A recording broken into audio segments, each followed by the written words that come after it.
It's time for high school sports on the NCWLIFE channel. Today's broadcast of high school sports on the NCWLIFE channel is presented by Alignment Pros, Automoca, Color FX, Global Car Care, One Way Construction, and the Windmill Restaurant. NCWLIFE channel's coverage is also brought to you by Charter College and the Walkabout Grill. Now let's go live for all the action for tonight's coverage of high school sports on your home for local sports, the NCWLIFE channel. Good evening, football fans, and welcome to Wildcat Stadium. Along with Grant Olson, I'm Eric Grandstrom here on the NCWLIFE channel as we bring you a huge Big Nine clash tonight. It's the Sunnyside Grizzlies and the Eastmont Wildcats, and a battle for first place and a battle between first and first. And best defense, best offense, Grant. It's crazy. See, Sunnyside averages 441 yards of offense a game. Eastmont gives up only 203 yards per game. But for Sunnyside, it all revolves around their quarterback, Derek Escamilla. Get this, Eric, 2,655 total yards already for this Sunnyside team, and Escamilla, 1,875 of those himself. So this guy might be the best athlete we've seen this year. Well, he's got 10 touchdowns through the air, 10 touchdowns on the ground, but he's also thrown 9 interceptions, and that's what Michael Don for the Eastmont Wildcat, hoping for his defense to capitalize on some balls that are maybe misthrown down the field. And I think that could be the deciding factor in a game like this. Very evenly matched teams. Turnovers could play a huge part in this game tonight. It's a great matchup here, but also we've got a little wind factor here. I think the winds probably will die down after nightfall, but for the first part of this game, if anyone's going to be throwing deep downfield, this crosswind might play some havoc. Or could this be an advantage for Eastmont with Carson Talley having a great season? I think third in the Big Nine in rushing. We're going to see a lot of him, a lot of Victor Weldon tonight. But Escamilla also 800 yards on the ground this season, so he's a threat that way too. Absolutely. Well, I think the Eastmont Wildcats are up to the challenge here tonight. We're going to talk to Michael Don as we continue on the pregame show. And also, you talked about Welton, you talked about Massey, you talked about Talley. It's up to the big guys up front. I had a chance to talk to the offensive line before homecoming week, and we'll get that feature for you coming up as well. As we continue on the pregame show, it's the Wildcats and the Grizzlies coming up next from Wildcat Stadium on the NCWLIFE channel. Thanks for watching sports on the NCWLIFE channel. It's brought to you in part by the Fireplace Guys, Central Washington's most trusted names in fireplace and barbecue sales, installation, and service. Located at 1205 Walnut Street in Wenatchee, thefireplaceguy.net. Beneficial In-Home Care, your compassionate in-home care provider. All the benefits of assisted living while remaining within the comfort of your own home. And the Windmill Restaurant, providing traditional steakhouse meals in a homey, old-fashioned dining room. Call 509-665-9529. Hi, my car's making a funny noise. Not a problem. We'll take care of you. Global Car Care's technicians are ASE Master Techs and well-versed in the more refined methods of vehicular diagnostics. Number 3 piston and rings have a slight loss of compression, down to 108 pounds. Your transmission is slipping. You're gonna need a service. Looks like you all set. These guys? They're good. Oh, and your spare is flat. Global Car Care, Wenatchee's top shop. Our pregame show continues here on the NCWLIFE channel as we talk with head coach Michael Don of the Eastmont Wildcats, coming in with a record of 5-1. Let's first talk about what happened last week at Davis. You know, tough place to go on the road. Boy, you guys took care of business. Yeah, kids played really well. We took care of business. They only had 75 yards of offense, and you know, we did pretty well, put up a lot of points, a lot of yards, and got a lot of kids playing time. You know, got all the starters out at about 6 to 8 minutes left in the third quarter, so that was nice, and the JV kids were able to preserve shutout for us. I know you were looking for some explosive plays, moving Caleb Massey out to the slot. Boy, did you have that on Friday night. Yeah, it has been. We've had, now that since we moved Kalen to the slot, we've had back-to-back weeks with, you know, long explosive plays involving him. He's had, I think, 2, 50-yard touchdowns in the last 2 weeks, 50-plus. And, you know, we've just kind of become a little bit more explosive as an offense. It's helped loosen up the box. People have to respect him. He can run. And it's been real nice for us. Let's talk about the challenge of this week. A whole different scenario. You got the home field. I know you love that. But let's talk about this. Derek Escamilla, all world right now for Sunnyside, both throwing and running. What do you do? He's a heck of a player. He played running back for him last year, was an all-league corner. This year he's just focusing on quarterback to help their team. And he's a dynamic playmaker. He runs the ball really well. He's a big, thick kid.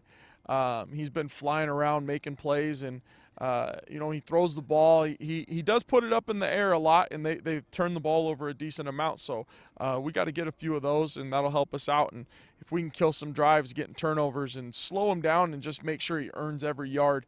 Last week, Hanford did a great job of that, holding him when he scrambled.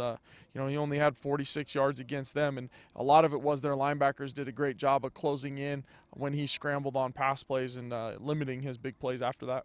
Sometimes you come in with a challenge like that of an individual like that. Scout team, do you put like your best athlete and you say, okay, you are him, that type of thing? We did. We had some kids this year who tried to mimic him the best you can. Him-wise, no, we don't have a quarterback for that. But we had some kids. They've got a really fast receiver. They probably have a kid who finished second in the league in the 100, ran an 11-1 last year. Really dynamic playmaker out there. He's got like 3/4 of their passing yards. And Mikey Rivera, he can just fly. And so, we put some kids out there to mimic what he does the best we can. You can't mimic them, otherwise obviously that kid would be your all-world player too.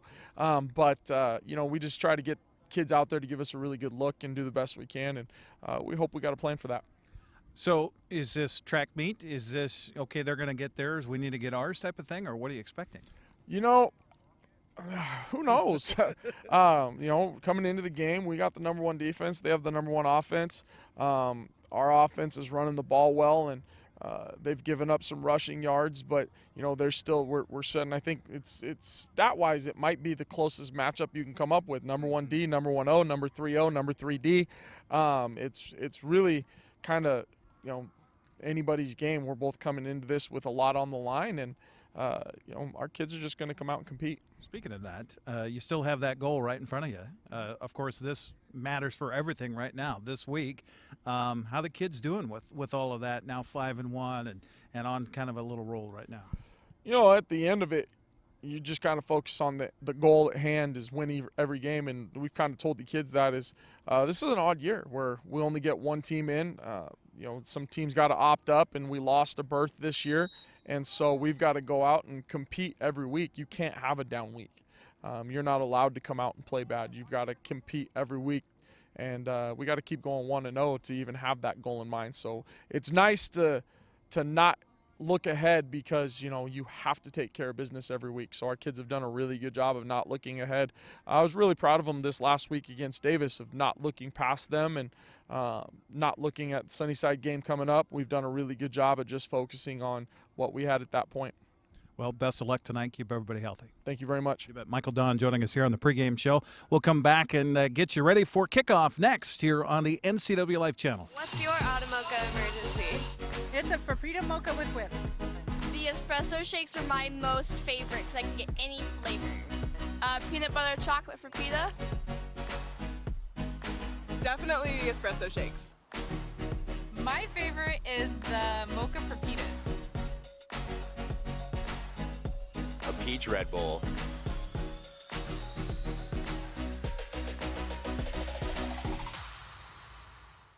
Where will you be a year from now? You could be working as a medical assistant. The Charter College Medical Assistant Certificate Program gets you work ready in 10 months. Add 5 more months to earn an associate degree. We prepare you with hands-on training and support you after graduation with job search help and interview skills. Institutionally accredited by the Accrediting Bureau of Health Education Schools, Charter has been training healthcare professionals for more than 30 years. Charter College. We work to get you to work. We are with a very important part of the Eastmont offense, the O-line, and it's about time we give some love to the big fellows. So I'll have them introduce themselves. All right, guys. I'm Tanner Nelson. I'm number 8. Alan Ortega, 75. Jack Goodmanson, 51. Okay, go over here. Andrew Snyder, 62. Carson Payne, 61. Drew Bergen, 64. Okay, now you see the shirts, they say security here. So, guys, tell me a little bit more about that. All right, so quarterback Carson Everhart, we went around all day, walking him from period to period, protecting him. Anyone in our way, we're making sure they're staying out of the way, just protecting our quarterback just like we do on the field. Now, if you remember, we talked to Carson Talley last week, and Carson talked about his goals, his personal goals, as well as the team goals, and he said he wanted to rush for 100 yards each week. So is he taking good care of you guys? I would say so. I think, Coach Don always has goals set for us that are attainable, and we just got to do our part and he does his part. So I think when we come together, it's something we can definitely attain. Okay, so let's hear from each of the guys about goals for the season. I keep hearing this thing about Eastmont wants to get back to the playoffs where they haven't been for a long time. Tell me about that. Well, yeah, obviously we want to get back to the playoffs. We want to be the best we can. We want to play to our full potential. We never want to play down anybody, and we want to show that how much skill we have and how much work we put in the offseason. We want to show what we can do. So talk about this family atmosphere that you guys have, not just with the offensive line, but it seems like with this whole team. Yeah, I don't know. We kind of all hang out sometimes. Yeah. Yeah, well, and let's expand on that a little bit. Team dinners every Thursday night, right? Yeah. Okay. And I mean, you guys aren't just the football team, right? I seen you guys had it in the cafeteria here a while back, and you guys kind of bounce around, don't you? You know, we've had it here every week, and then this week we're going to the park. All right, there you go. The offensive line. It all starts up front with the big fellas. Do you do any kind of cheer? What do you do? Do you do something? No. Just bring it up. Okay. All right. So let's bring it up. Okay, bring it up, guys. And then what do we say? All right. O-line on three. O-line on three. Okay, we're doing O-line on three. Ready? O-line on three. 1, 2, 3. O-line. There we go. There you go. The big offensive line for the Eastmont Wildcats here on the NCWLIFE channel. Thanks for watching sports on the NCWLIFE channel. Brought to you by One Way Construction, premier custom home builders and construction company for North Central Washington, including general contracting, framing, concrete, and consulting services. OneWayConstructionNW.com. The Fireplace Guys, Central Washington's most trusted names in fireplace and barbecue sales, installation, and service, located at 1205 Walnut Street, Wenatchee. TheFireplaceGuy.net. And Beneficial In-Home Care, your compassionate in-home care provider. All the benefits of assisted living while remaining within the comfort of your own home. Choose the pros, Alignment Pros. When your vehicle needs brakes, shocks, struts, or alignment, choose the experts in their field. Alignment Pros and Express Lube with a 5-star rating. The work they perform on your vehicle is as impeccable as their shop. With state-of-the-art equipment, Alignment Pros can handle all large or small vehicles, specialty cars, lifted or lowered. Alignment Pros does them all. Keep your car in top shape at Alignment Pros and Express Lube in East Wenatchee. Underneath the Eastmont side of the stadium. Welcome back once again to Wildcat Stadium as we get ready for this matchup between the Sunnyside Grizzlies, 4-2 overall, 2-0 in Big 9 play, and the Eastmont Wildcats, 5-1 on the season, 2-0 as well in the Big 9. The captain's ready to head out towards the center of the field with our officiating crew here tonight for the opening coin toss. Kalen Massey out there for the Wildcats along with Wesley McElwain. He's joined by Carson Payne as well as Jaron Schneider. Meanwhile, for Sunnyside, looks like the lineman out there, Andre Hernandez, is joined by Alex Mojica. Also out there for the coin toss for the Sunnyside Grizzlies, Damian Chavez. Our head referee tonight is Stefan Fromm. The umpire is Mark Bovard. The linesman is Mike Pennington. The line judge is Kirk Lyons, and the back judge is Fred Carino from the Chelan County Officials Association. Stefan Fromm showing the Sunnyside Grizzlies the coin here as they are the visitors, so they will get to choose heads or tails. And then he'll announce it to the huddle out there at midfield and then flip the coin as he does. And Eastmont looks like they won the toss and have elected to defer to the second half. So Sunnyside will be on offense, Grant. Well, here we go. Number one offense against number one defense right away. Let's take a look at the offense for the Sunnyside Grizzlies. Up front, the center is Angel Gonzalez, a 5'9", 240-pound senior. The guards, Ever Maldonado Diddens, a 5'6", 175-pound junior, and Damian Chavez, a 5'10", 235-pound senior. The tackles, Seth Wiron, a 6'6", 220-pound senior, and Vince Ruiz, a 5'10", 215-pound junior. The wideouts, Mike Rivera, watch out for him, 5'9", 150 pounds. He's a junior. Jonathan Sanchez wears number 9. He's 5'8" and 150 pounds. He's a junior. Also watch for number 14 to line up outside as a wide receiver or a slot position. Isaac Briones, a 6'3", 190-pound senior. They'll rotate the tailbacks back and forth. It'll be Sal Macias, a 5'7", 175-pound junior. Alex Mendez will swap between tailback and slot. He is a 5'5", 140-pound senior. Marcus Maldonado wears number 32. He also will be in the backfield at times on a short yardage situation. He's a 5'9", 230-pound senior. Meanwhile, the quarterback, look out, number 1, and he is number 1 in more than just his jersey number. Derek Escamilla, a 6', 205-pound senior.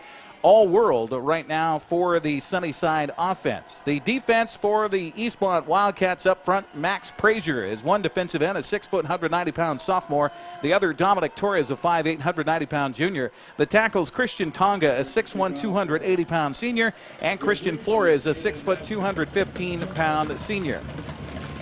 On the corners, Wesley McElwain, a 5'11", 170-pound junior, and Oscar Calvillo, a 5'9", 165-pound junior. Carson Everhart has the ball teed up, or excuse me, Kalen Massey does, and the right foot approach into it. He will go, and the ball on the return at the 6-yard line to the 10, to the 15, 20, and then hit hard on the return that time for the Sunnyside Grizzlies.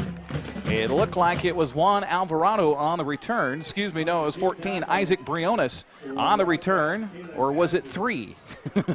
Anthony Denson. There we go. We'll get it to one way or another, Grant. So first down for the Grizzlies, and we are underway here at Eastmont's Wildcat Stadium. First down from the 24. They'll turn, hand it off, and the dive play left side does nothing for Sal Macias. Number 24 gets nothing, and it will be second down and 10 coming up from the 25-yard line.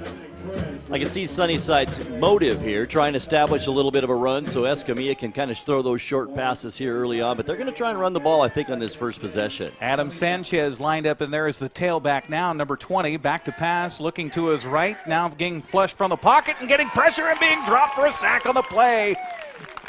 Escamilla dropped, and a nice job of coverage downfield and getting through for the Eastmont defense. That time was Dominic Torres, put him for a loss of 5 yards. Torres can be such a force out there when he sets his mind to really playing. He's such a great athlete, and that was a good job by Torres. Third down, 15, and just what you want is to put him in long situation. Escamilla gets a snap, throws out to the left, the ball caught out here, and then getting away from one tackler is the receiver with the ball. That's it is number 9 with a catch, Sanchez, and he will not get a first down. He will, however, get about 10 yards on the play out to the 30. It'll bring up a fourth down here for Sunnyside.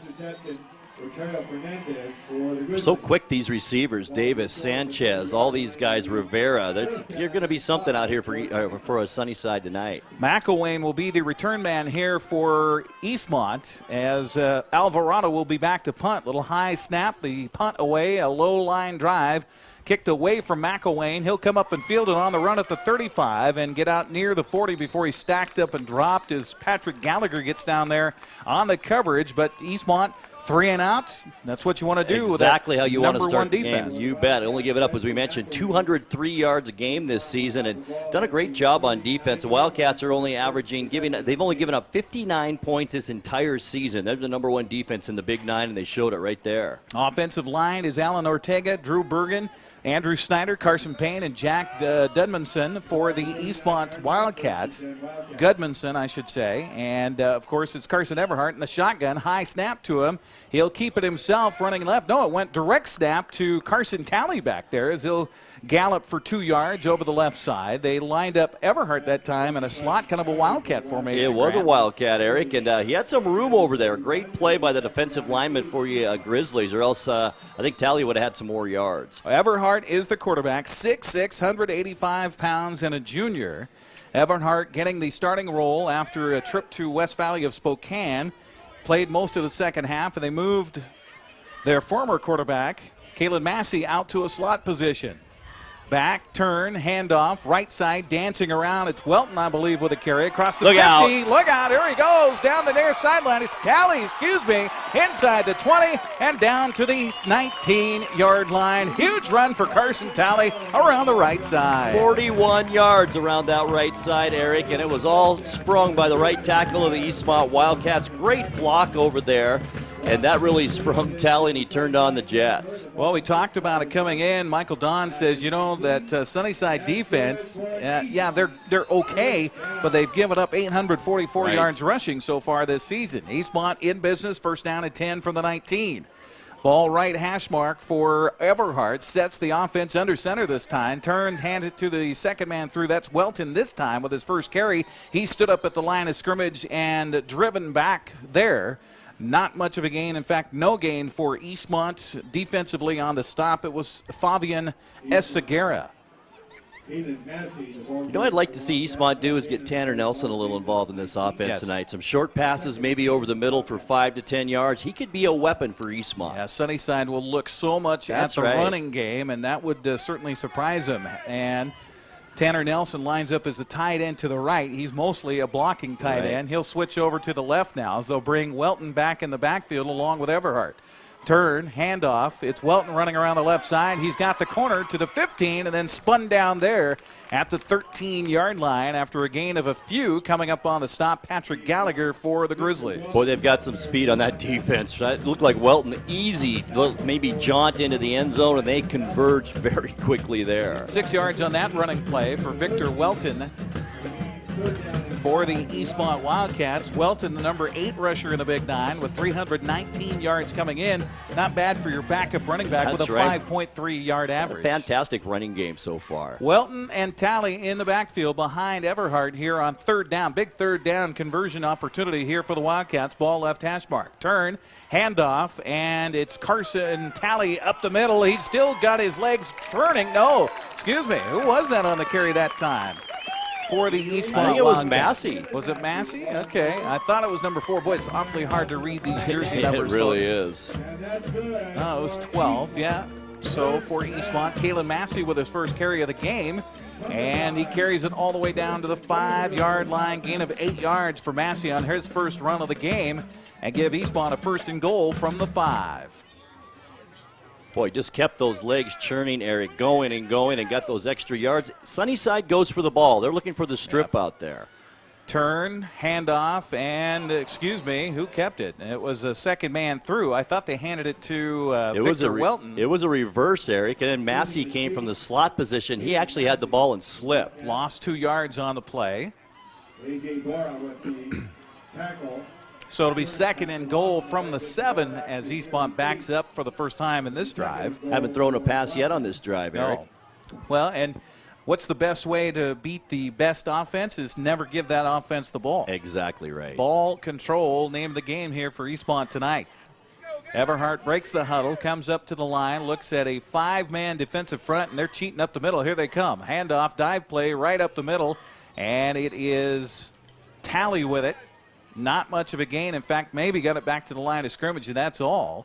As it was Jaden Siller, the 5'11", 195-pound defensive lineman, who made the stop. Third down coming up from the 7-yard line. Just so plugged up in the middle. Tally had really nowhere to go that time.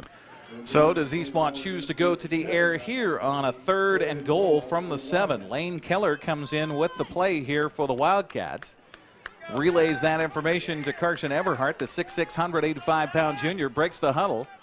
He's got Tally in the backfield behind him along with Welton back there. Sunnyside again cheating right up to the line of scrimmage. They're bringing the house on this third down play. Everhart back, fakes the handoff, wants to throw over the middle. The ball nearly intercepted and then through the hands of the receiver.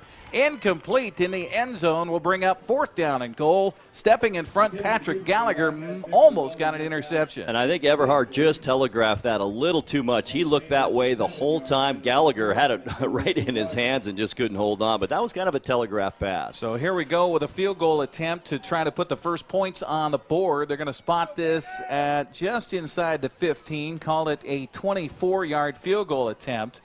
And a kick here by Kalen Massey out of the hold by Chance Garcia. Straight away, ball between the hash marks here. And a snap back, good snap, good spot, and a good kick. And it's up and through. So a 24-yard field goal, first point to the game with 5:55 to go here in the first quarter. 3-0 our score. We'll take a 60-second break and come back. You're watching Big Nine Football on the NCWLIFE channel. Hi, I'm Kevin Prosser, and this is my print shop, Color Effects in Cashmere. Color Effects offers screen printing, embroidery, and digital printing on t-shirts, jerseys, bags, banners, signs, and more. With 30 years experience, you won't be disappointed with the quality and quick turnaround times you will get at more than a fair price. Please call Color FX.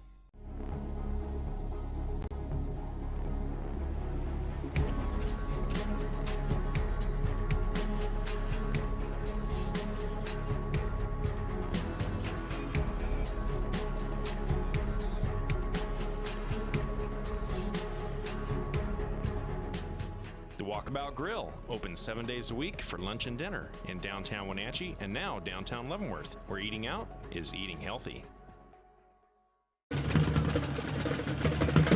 Massey will kick the ball away after a 24-yard field goal, and the ball will go through the end zone and out, and that will be a touchback, so Sunnyside will have it.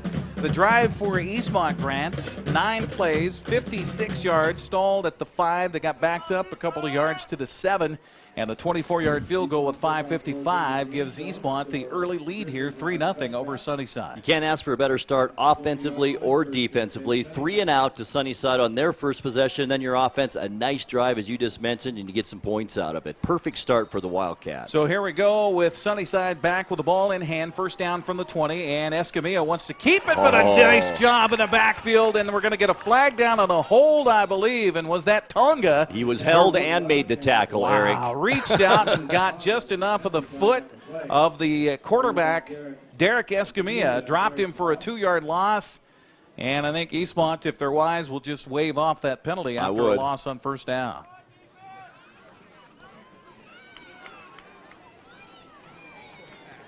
Our official, Stefan Fromm, says it is a hold, and Eastmont will decline it. So it'll be 2nd down and 12 coming up from the 18-yard line. What a play. Oh, Tonga is something special. He really is.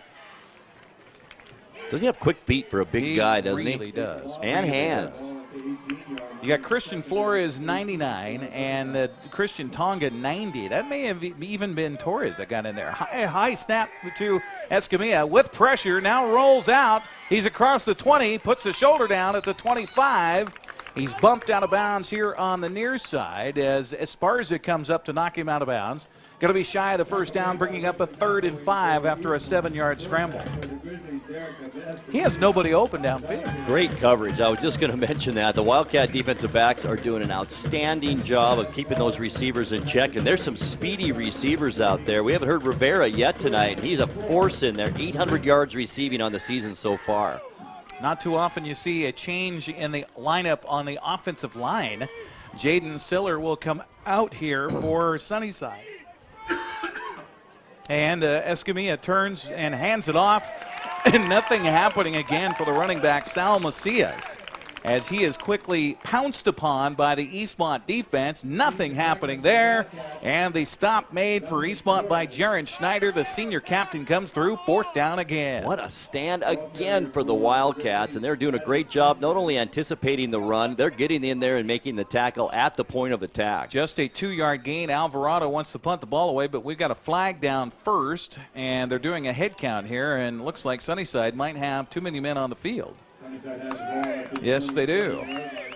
12 men on the field against Sunnyside. So our first penalty of the game comes against the Grizzlies. There was one that was declined, so 1 penalty, 5 yards here. They'll march him back, so give Eastmont another advantage, 5 points on the field position exchange here. Gonna have great field position. Again, Alvarado gets a snap back from center, has pressure, but barely got the ball away. On the return, here comes McElwain from his own 40. Dances away from one man and then spun down, and we're going to get a block in the back coming against Eastmont. So this will back him up on the possession, but still pretty good field position for Eastmont on their 2nd possession of the game. Zach Holt wanted to hold up on that block. He just couldn't do it. When he saw McElwain in his peripheral vision, he gave him a little shove in the back, and that's all it took to draw that flag. So that'll be at least 10, if not 15 yards coming up against the Eastmont Wildcats. So they'll huddle clear back around their own 20-yard line as the officials talk it over here. Again, our officiating crew, Stefan Fromm is our head referee, the white hat, if you will.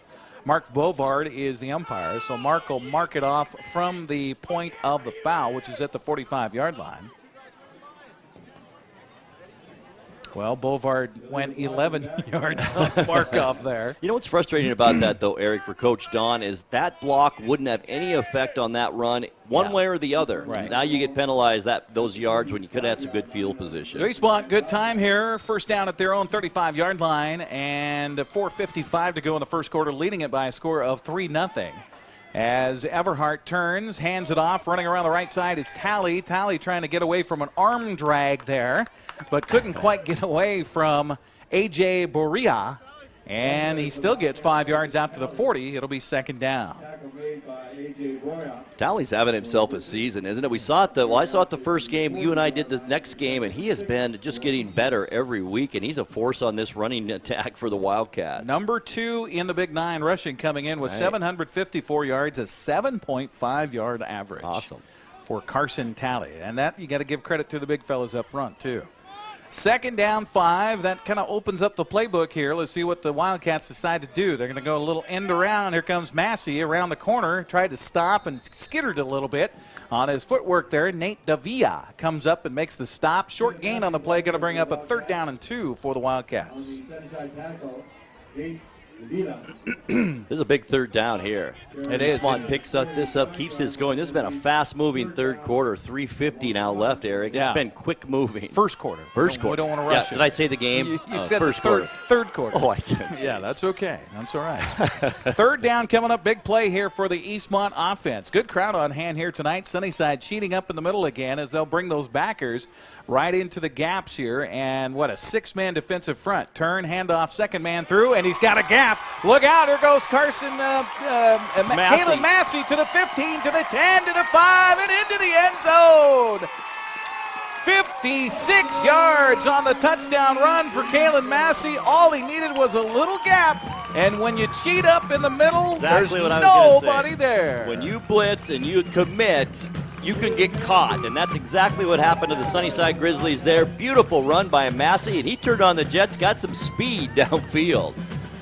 Well, they moved him to the slots, and they kind of lined him up as a wingback there in that possession. And Talley gallops for 56 yards and the touchdown, and now he'll try to gather his breath to add the extra point, and he does. How about this? 3:19 to go in the first quarter. So far, Eastmont, the better of Sunnyside, 10-0. You're watching Big Nine football on the NCWLIFE channel. We're back after the 60-second timeout. Thanks for watching sports on the NCWLIFE channel. It's brought to you in part by the Fireplace Guys, Central Washington's most trusted names in fireplace and barbecue sales, installation, and service. Located at 1205 Walnut Street in Wenatchee, thefireplaceguy.net. Beneficial In-Home Care, your compassionate in-home care provider. All the benefits of assisted living while remaining within the comfort of your own home. And the Windmill Restaurant, providing traditional steakhouse meals in a homey, old-fashioned dining room. Call 509-665-9529. Können Sie mir das Problem sagen? Meinen Zylinder überschwimmt. Flute, ich habe mein Fugen verloren. Keine Sorge. Global Car Care. We speak your car's language. Fragenschlussen. Hey, you. Well, I got a leaky transmission, my head gasket's shot, and I could use some new brake pads. That dog don't hunt. Global Car Care. We speak your car or truck's language. Our kickoff from Massey goes through the end zone. Boy, you don't see that very much in high school football, Grant. It's like neither one of them wanted to really bring that back, did they? Yeah. You were mentioning during the break, by the way, the drive for Eastmont, just 3 plays, 65 yards, the 56-yard touchdown run by Kalen Massey. Extra point makes it a 10-0 ball game here with 3:19 to go in the first quarter. Sunnyside looks diminutive compared to Eastmont. They really do. They really do. Especially their specialty players, very small. So here comes Escamilla, Derek Escamilla.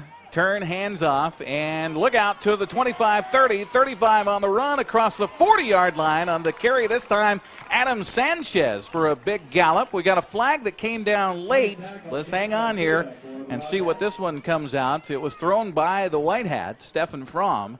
The ball right now would be out to the 40, a 20-yard gain, but let's see.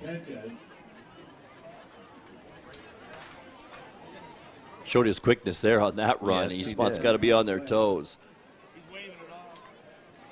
And they're going to wave off that penalty flag. So the gain will stand. 20 yards on the carry on his second carry of the ball game by Adam Sanchez, number 20, here for Sunnyside. Back to pass, Escamilla throws out in the flat. The ball nearly picked off. Wow. Stepping in front, seeing that all the way was Oscar Calvillo. He almost had a pick six. It goes incomplete. What a great read by Calvillo from his defensive back position. They had the goal line in mind there. And we've seen that a few times with Escamilla, watching him on film anyway, Grant, that he does telegraph that pass. They like to throw those quickies out in the flat. Escamilla back, throws out in the flat again. It's caught by Sanchez. Sanchez has a gain of 9. Ball came out, but they're going to say it's down. It'll be a 3rd and 1 coming up for Sunnyside after the quick gain on the pass play from Escamilla to Sanchez. Sanchez has been the offense, the leading rusher and the leading receiver so far in this game. Sanchez, number 7 receiver in the Big Nine, coming in with 229 yards. And now Escamilla is just going to keep it across the midfield stripe as he leaned, and it's going to be enough for the first down. Ball came squirting free after the play was blown dead. It will be a first down for Sunnyside. And for the first time here in the game, they've got the ball on the Eastmont side of midfield. They found out it's not easy to run right up the middle against Tonga and Torres up front. No, definitely not. Tonga at 280 and Flores at 215. And Dominic Torres out there as well for the Wildcats. Right. And we're ready to go. Eastmont defense not quite ready to go. And we're going to get a snap and a flag, and that just looked bad from the get-go. Let's see who they're going to call it on. It will be a dead ball foul and procedure against the offense. Second penalty against Sunnyside. And I think Sunnyside was trying to take advantage of the fact and get a quick snap there that Eastmont wasn't ready to go defensively. And they've had some issues with the snap already in this first quarter. Some are high. That one just kind of lobbed back. I saw that quite a bit in the game, Phil, from the Hanford game last week, a game in which Sunnyside lost 56-35. It was 35-21 at halftime in that game. Wow. A wild affair, but a lot of turnovers. Escamilla going to keep it across midfield. Look out to the 40. He dances around him out at the 35, 30, 25, trying to cut back inside the 20, down to the 17-yard line, and just like that, you think you got him corralled, and Derek Escamilla rips off a big run deep into Eastmont territory. 33 yards on that run by Escamilla. He had some great blocks up front, and then he did it all once he got into the secondary, and you can see why he is one of the leading rushers right now with 648 yards on the season. Well, there's the biggest play of the game for Sunnyside. High snap. Escamilla is going to keep it again himself. That might be a broken play, but he's going to take it into the end zone. Touchdown from 17 yards out. High snap, doesn't matter. Escamilla, plenty of athleticism to take that ball in over the left side, and just like that, Sunnyside's on the board.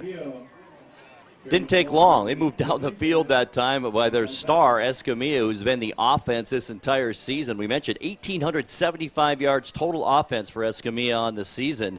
And that's amazing when their total is 26.55 for the team. So that makes up a big chunk of that offense. Extra point by Alex Mendez up and through. We're going to take a 60-second break and come back with 2:01 to go here in the first. We got a game.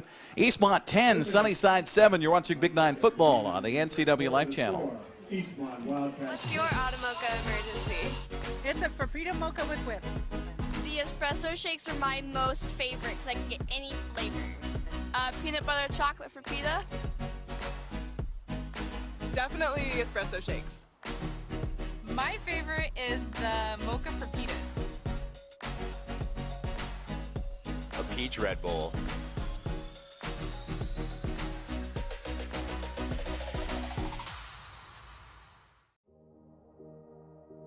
Hi, I'm Kevin Proster, and this is my print shop, Color Effects in Cashmere.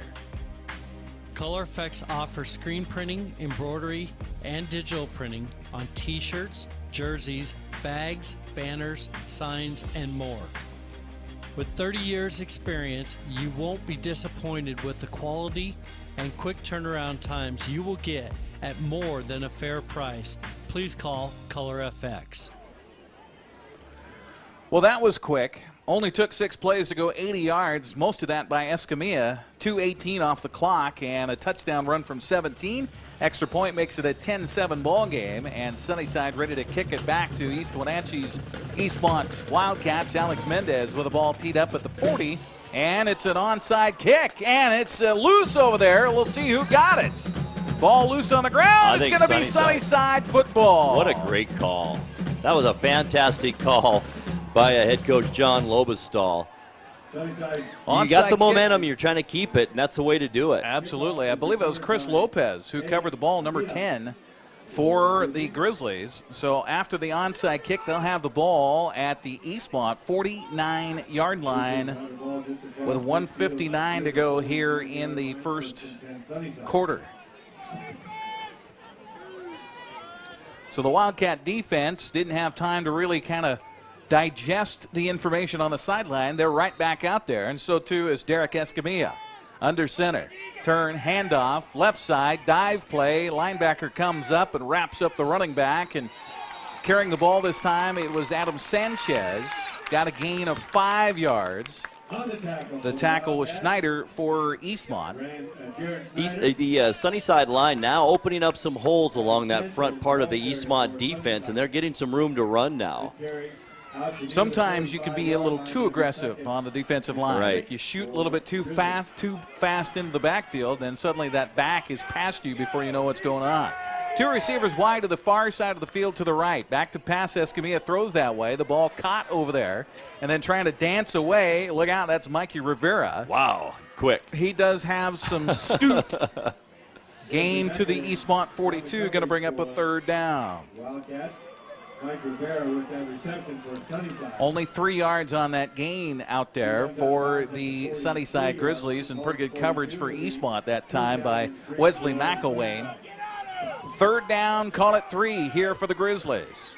Sanchez kind of wandering around where he's supposed to line up here. Escamilla finally directs traffic, and he's going to keep it himself. He's got the 1st down and more to the 20 or 35, down to the 32-yard line, and I think for Eastmont, lucky that's all he got, as it looked like the parting of the sea there. Finally, tackle made for Eastmont by Jaron Schneider, and the linebacker is going to be put to the test here. We're going to get a timeout taken by Eastmont. Our broadcast tonight on the NCWLIFE channel brought to you in part by the Alignment Pros and Express Lube. Keep your car in top shape at Alignment Pros and Express Lube, including front and 4-wheel alignment, online at alignpros.com or at 182 Eastmont Avenue. Also by Automoca. What's your Automoca emergency? Visit one of their 6 locations in the valley, including the only Automoca with inside seating on 5th Street across from the college. By the way, our opening kickoff also brought to you by Swoboda Photography, creating a custom boutique experience on location or in their studio in Leavenworth. Call 509-888-6654 for more information. And you know, one of the dangers as far as Eastmont goes with a great athlete like Derek Escamilla, quarterback draws work great because he can throw it, he can run it. You really don't know what he's going to do. He's in shotgun. You think he might pass, and that was a great call on 3rd down. It certainly was. Eastmont using their first timeouts here of the first half. And a good timeout. I mean, you had the onside kick after an explosive couple of plays for Sunnyside. They get the ball back, give you a chance to get a little bit of a breath here. They didn't really during that kickoff. No, they didn't.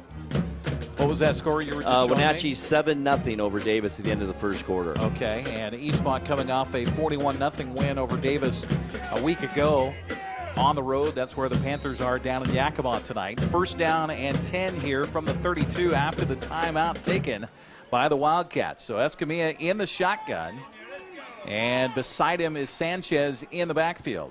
Everybody's in tight in this formation. They're going to turn, pitch it to the up man. That's Rivera. Nice job by Eastmont's defense. Coming up and making the stop that time, it was Gregerson who read it nicely. No gain on the play. That was a great read by the linebacker right there. That could have been a big gainer again. I like the misdirection that Sunnyside's kind of throwing at Eastmont now. They'll spread everybody out here. 4 receivers, 2 left, 2 right. And again, a little stunt by the quarterback. Escamilla is going to keep it and then driven down at the 25-yard line. Still got into the second wave, did Escamilla, before he was finally stopped. It's going to bring up another 3rd down here for the Sunnyside Grizzlies. Wasn't for that tackle by Jaron Schneider, that would have been a 1st down. Great job in the open field against a good runner. Rivera splits out wide to the short side of the field here on 3rd down and 2. You assume probably Escamilla again here. They'll turn, no, handoff, dive play inside, and a 1st down.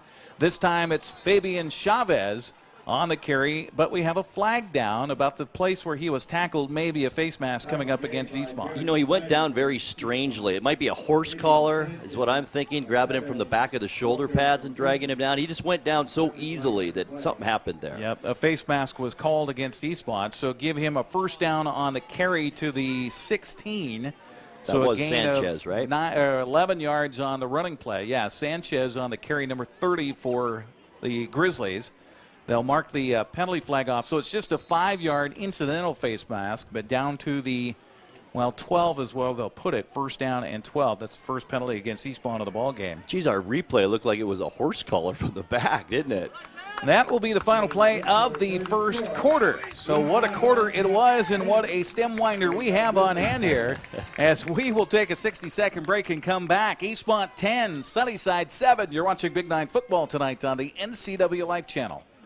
Thanks for watching sports on the NCWLIFE channel. Brought to you by One Way Construction, premier custom home builders and construction company for North Central Washington, including general contracting, framing, concrete, and consulting services. One Way Construction, NW.com. The Fireplace Guys, Central Washington's most trusted names in fireplace and barbecue sales, installation, and service. Located at 1205 Walnut Street, Wenatchee. TheFireplaceGuy.net. And Beneficial In-Home Care, your compassionate in-home care provider. All the benefits of assisted living while remaining within the comfort of your own home.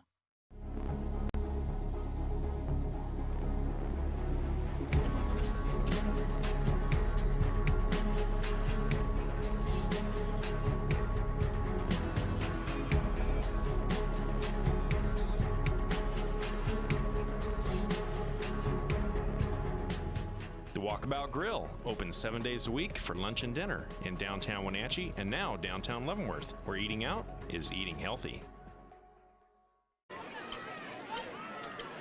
So the Grizzlies will have it first down from the 12 coming up as we head into the second quarter of play. And Grizzly advantage, I assume, offensively here so far, Grant. And it's been all Escamilla like you'd expect, although Sanchez has had a really good first half. Adam Sanchez, 38 yards on the ground, also 19 catching the ball. But Escamilla already 70 yards on the ground and a nice night through the air, too, just like we expected, Eric. Fabian Chavez will get the handoff here as he was lined up as a wingback to the right. Dive play up the middle, and he will get it inside the 10 down to the 8-yard line. Gain of 4 yards on first down.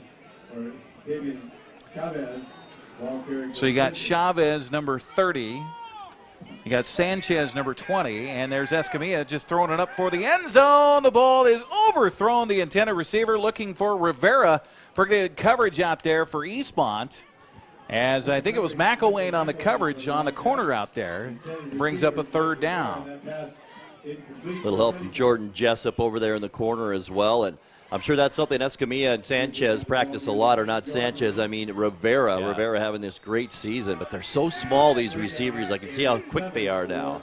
Rivera 10 touchdowns through the air receiving, and Escamilla back, turn, handoff, and a dive play inside, and it's going to be close to a first down. I think they will have it on the handoff that time to Sanchez. Christian Tonga on the tackle for the Wildcats. And it will be a first down, and they'll put the ball at the 6-yard line. Sunnyside has the ball at the 1-yard line. Oh, excuse me, at the 1-yard line. Yeah, about an 8-yard gain that time. So at the 1, right on the doorstep. Escamilla turn, handoff, dive play. Into the end zone goes Marcus Maldonado. Rarely used, but big man there in the wing position, and he'll get the 1-yard touchdown run, and Sunnyside will take the lead away, 13-10.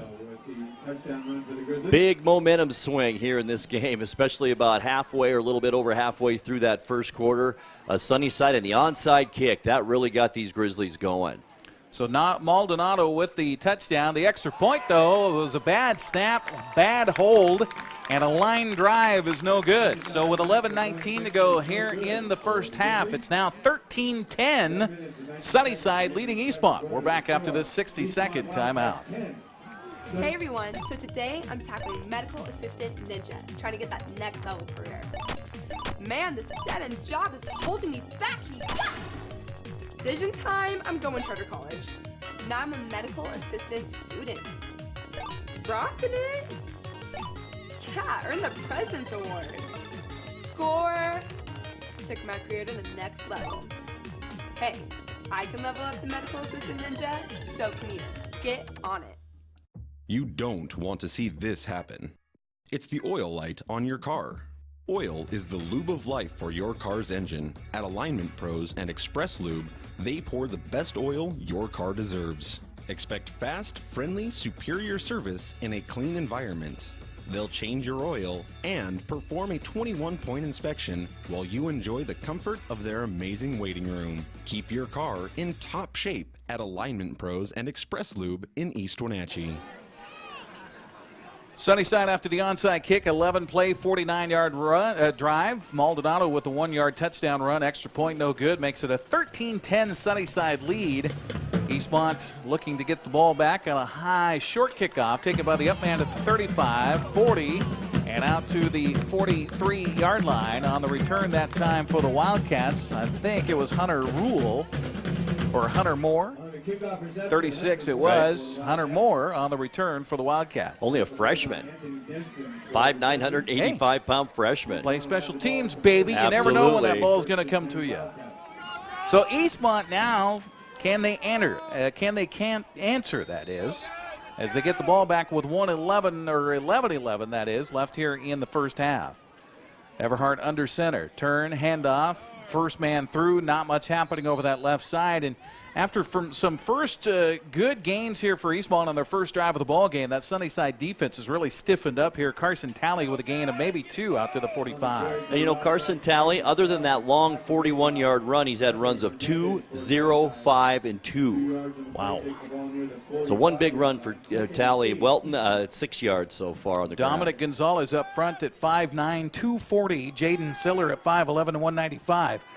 Those are the tackles here for for Sunnyside, as they have 5 men on the line of scrimmage again on 2nd down and 8. Second man through here. This time not going to happen for the Eastmont Wildcats. Caught in the backfield and dropped is Victor Welton. A big loss on the play, back to the 38-yard line. Ouch. 5-yard loss on that play brings up what you don't want to see. 3rd down and long when the momentum has already switched over to your opponent. This is what you don't want to see, 3rd down and long. Yeah, and Carson Everhart has not had to throw very much. In fact, coming in, he's only collected 10 of 23 passes for 271 yards, and now passing situation here. And 1 attempt tonight is all, and it was incomplete. 3rd down and long coming up for the Wildcats. Call it 15 yards to go, ball left hash mark. Everhart under center.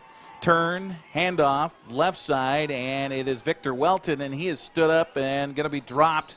Got it out to the 40, and that's it. Gain of 2 yards, going to bring up a 4th and long for the Eastmont Wildcats.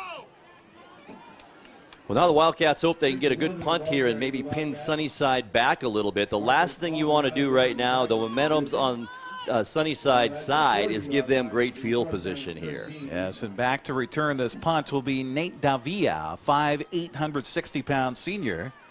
You do have your former quarterback as your punter here. You are near midfield, but I don't know if you trust your defense. Such a long down a distance to try it. Is 4th down and about 13 yards to go here for Eastmont. A little high on the snap. Massey gets the punt away. A line drive kick will come down and take an Eastmont bounce inside the 25 and come to a rest at the 21-yard line. So now can the number 1 defense stop the number 1 offense, who's on a roll right now? That's the key to this drive right here, and it's a big one for this Eastmont defense. They can't, well, they can, but they really don't want to give up any more points here on this possession. Broadcast brought to you in part by Color FX, offering screen printing, embroidery, digital printing, and logo design for your team, school, business, or church at a fair price. Locally owned for over 20 years, call Color FX at 509-741-7609. Boy, Sunnyside wastes no time in the huddle. Eastmont a little slow to get a body out there. Zach Holt comes out, and he'll line up across from the wide receiver, split out wide to Briones. And a fumble in the backfield. Who's going to get it? Eastmont has the football. An exchange problem in the backfield, and coming up with a football for the Wildcats, Christian Tonga, and a big momentum swing there for Eastmont. That is just what the doctor ordered for the home team. Great field position now at the Sunnyside 16-yard line, and this is where you make Sunnyside pay right here.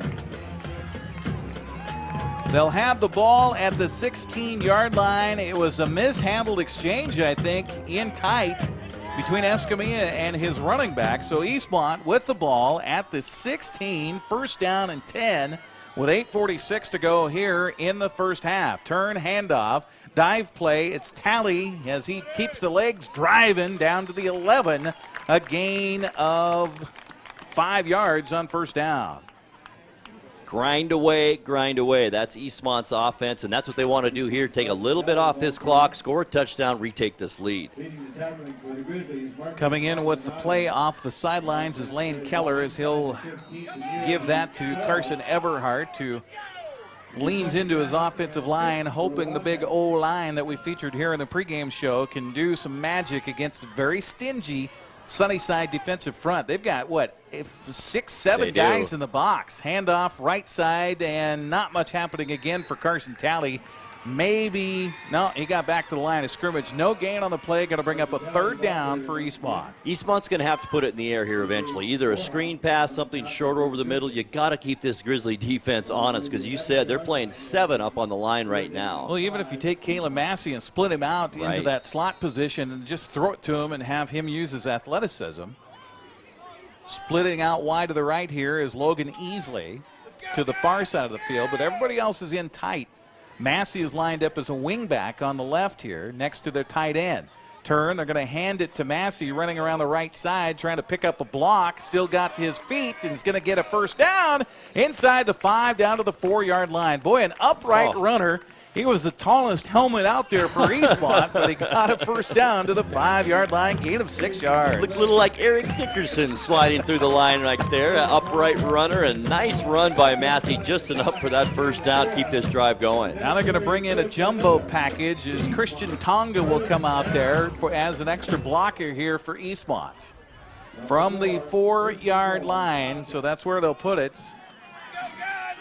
Gain of 7 yards on that running play. Tonga will line up as a back in this lineup. Everhart turns, hands it to Tonga. Tonga right side and into the end zone. Touchdown for the big fella. Christian Tonga with the touchdown for Eastmont. 6'1", 280 would not be denied.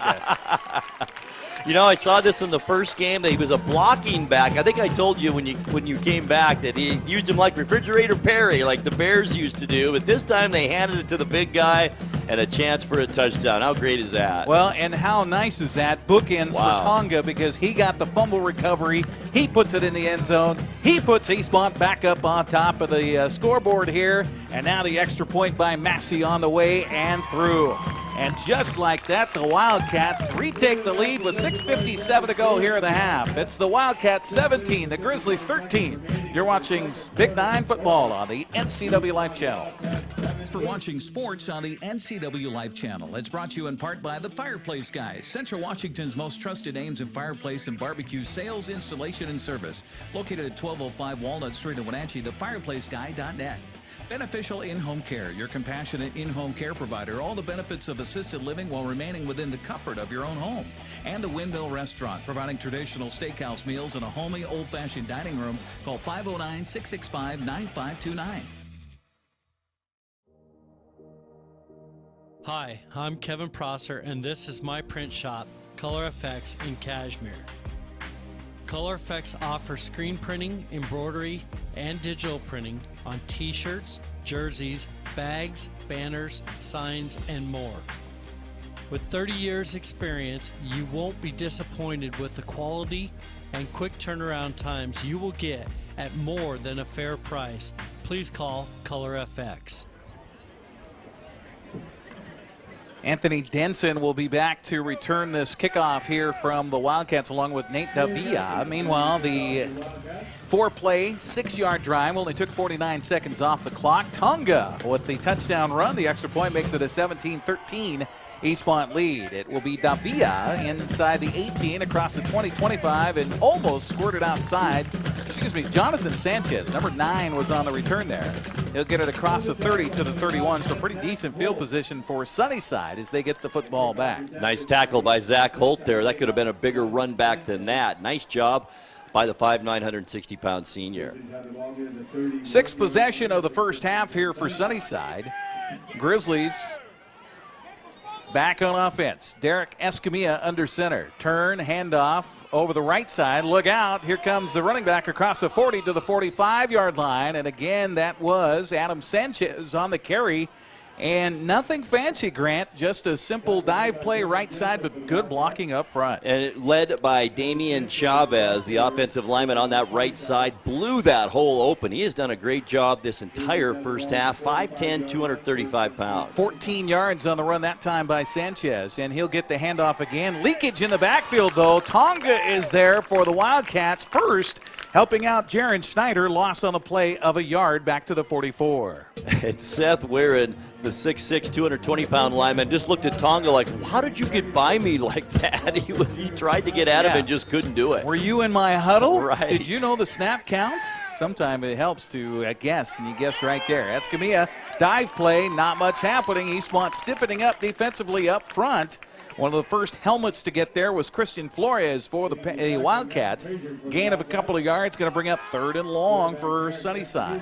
Max Prazer did a great job of riding his block down the line of scrimmage to get in on that play as well from his defensive lineman position. So 3rd down, call it 9 here for Sunnyside. You would think a passing down, snap back, high snap, and Escamilla keeps it, but he is ridden down right there. And guess who? Christian Flores again for the Eastmont Wildcats. Got some help from Tonga up front, and they hold, brings up a 4th down. That was a huge defensive play right there. A first down here, and who knows about momentum if it goes back to Sunnyside. Now Eastmont can put a drive together, Eric, with like a little under 5.5 minutes left and go into the halftime locker room pretty happy. Snap a little high from center, and the punt away this time by Maldonado, and the return here for Eastmont at the 20. Look out. It's on the return for the Wildcats. McElwain all the way out across the 40 to the 44-yard line. Good return by Wesley McElwain, and it will be great field position for Eastmont. He makes things happen out there, doesn't he? Not only something like this on a return, but also from his defensive back position. He'll carry the ball if he has to. He's just a great football player. So the Wildcats have it with the lead and 5:07 to go here in the first half, as the Eastmont defense stiffens against that #1 offense of the Big Nine. Let's see what the #3 offense can do against the #3 defense. Everhart under center, turn, handoff, and it is Carson Talley trying to pick his way up through the line of scrimmage, but there is quite a pile there that is obstructing his way, and it's a gain of a yard. It'll be 2nd and 9.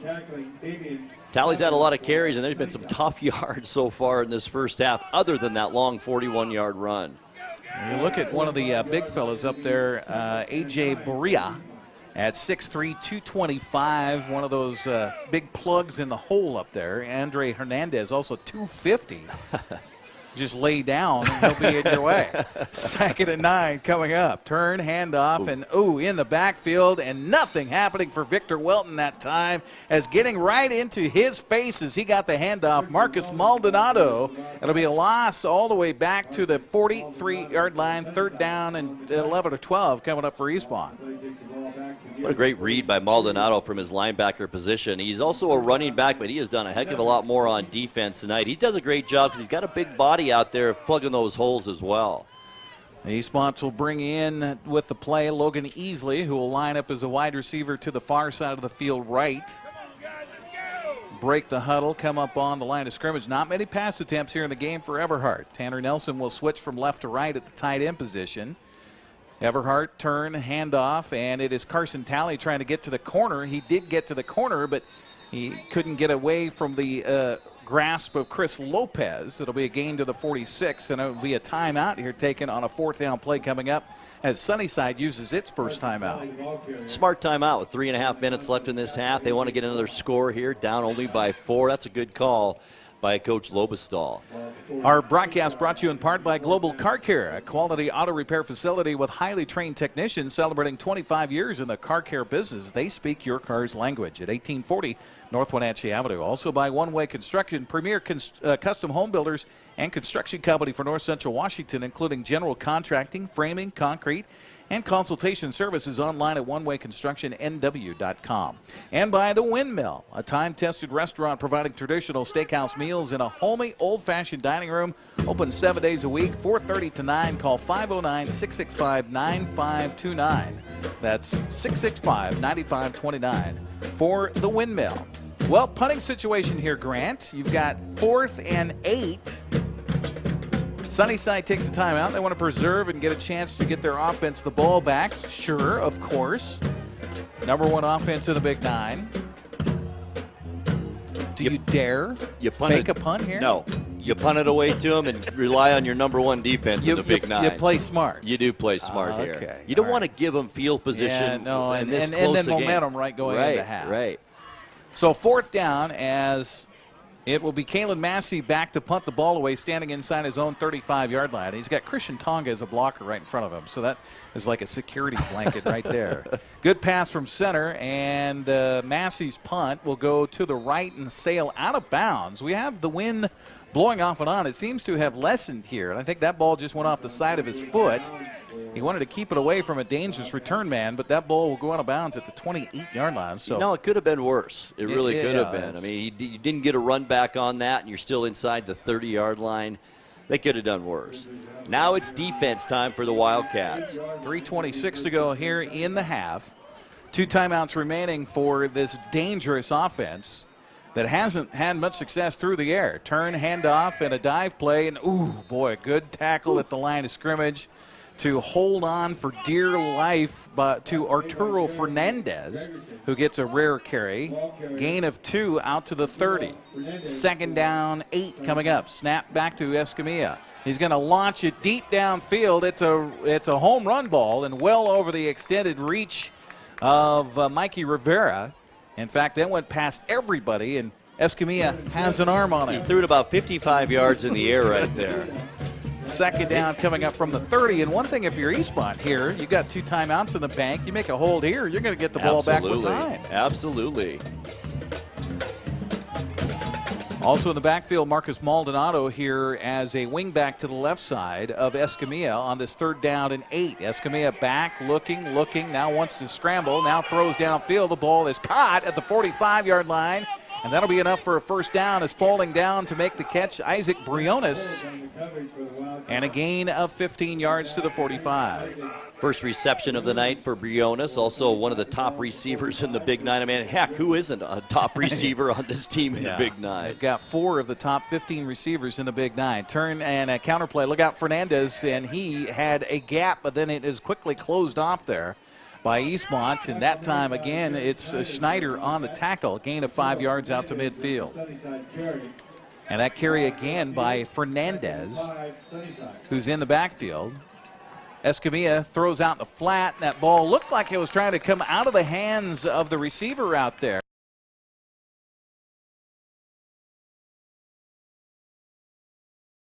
Job over there defensively by Oscar Calvillo for Eastmont.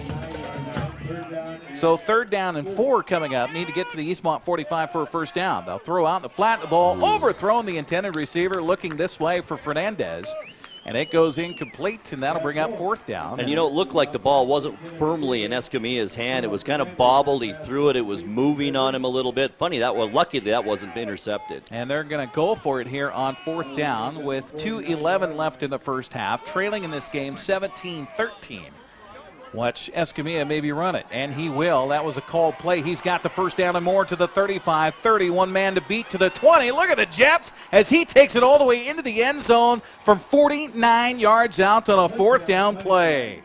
4th down and about 6, and a 49-yard run for a touchdown. Great blocking to spring him. Then it was all Escamilla, and that's speed when he got into the open field. He's a big fella, and he just found another gear as he hit about the 20-yard line and just ran away from everyone. Touchdown here for Sunnyside, and this crowd got quiet quick. Man. Boy, what an athlete. And it looks like the Grizzlies going to go for 2 here on this point after touchdown. 2 minutes left here in the 1st half, and you can hear the wind in our microphones. That's about it right now. Escamilla in the shotgun. Turn, handoff. Fernandez trying to get around the left side. Eastmont converging, and they're going to stop him short of the end zone. So the 2-point conversion attempt is no good. We'll take a 60-second break and come back with 2 minutes to go here in the half. It's Sunnyside 19, Eastmont 17. You're watching Big 9 football on the NCWLIFE channel. If you want to work in healthcare, choose the program that teaches the skills employers want. The Charter College Medical Assistant Program combines hands-on learning in the lab with convenient online learning, plus real-life experience with an externship. Classes start every 5 weeks, so you don't need to launch your new career. Enroll with confidence, knowing Charter is institutionally accredited by the Accrediting Bureau of Health Education Schools. And be ready to work in less than a year. Charter College. We work to get you to work. Thanks for watching sports on the NCWLIFE channel. Brought to you by One Way Construction, premier custom home builders and construction company for North Central Washington, including general contracting, framing, concrete, and consulting services. One Way Construction, NW.com. The Fireplace Guys, Central Washington's most trusted names in fireplace and barbecue sales, installation, and service. Located at 1205 Walnut Street, Wenatchee. TheFireplaceGuy.net. And Beneficial In-Home Care, your compassionate in-home care provider. All the benefits of assisted living while remaining within the comfort of your own home.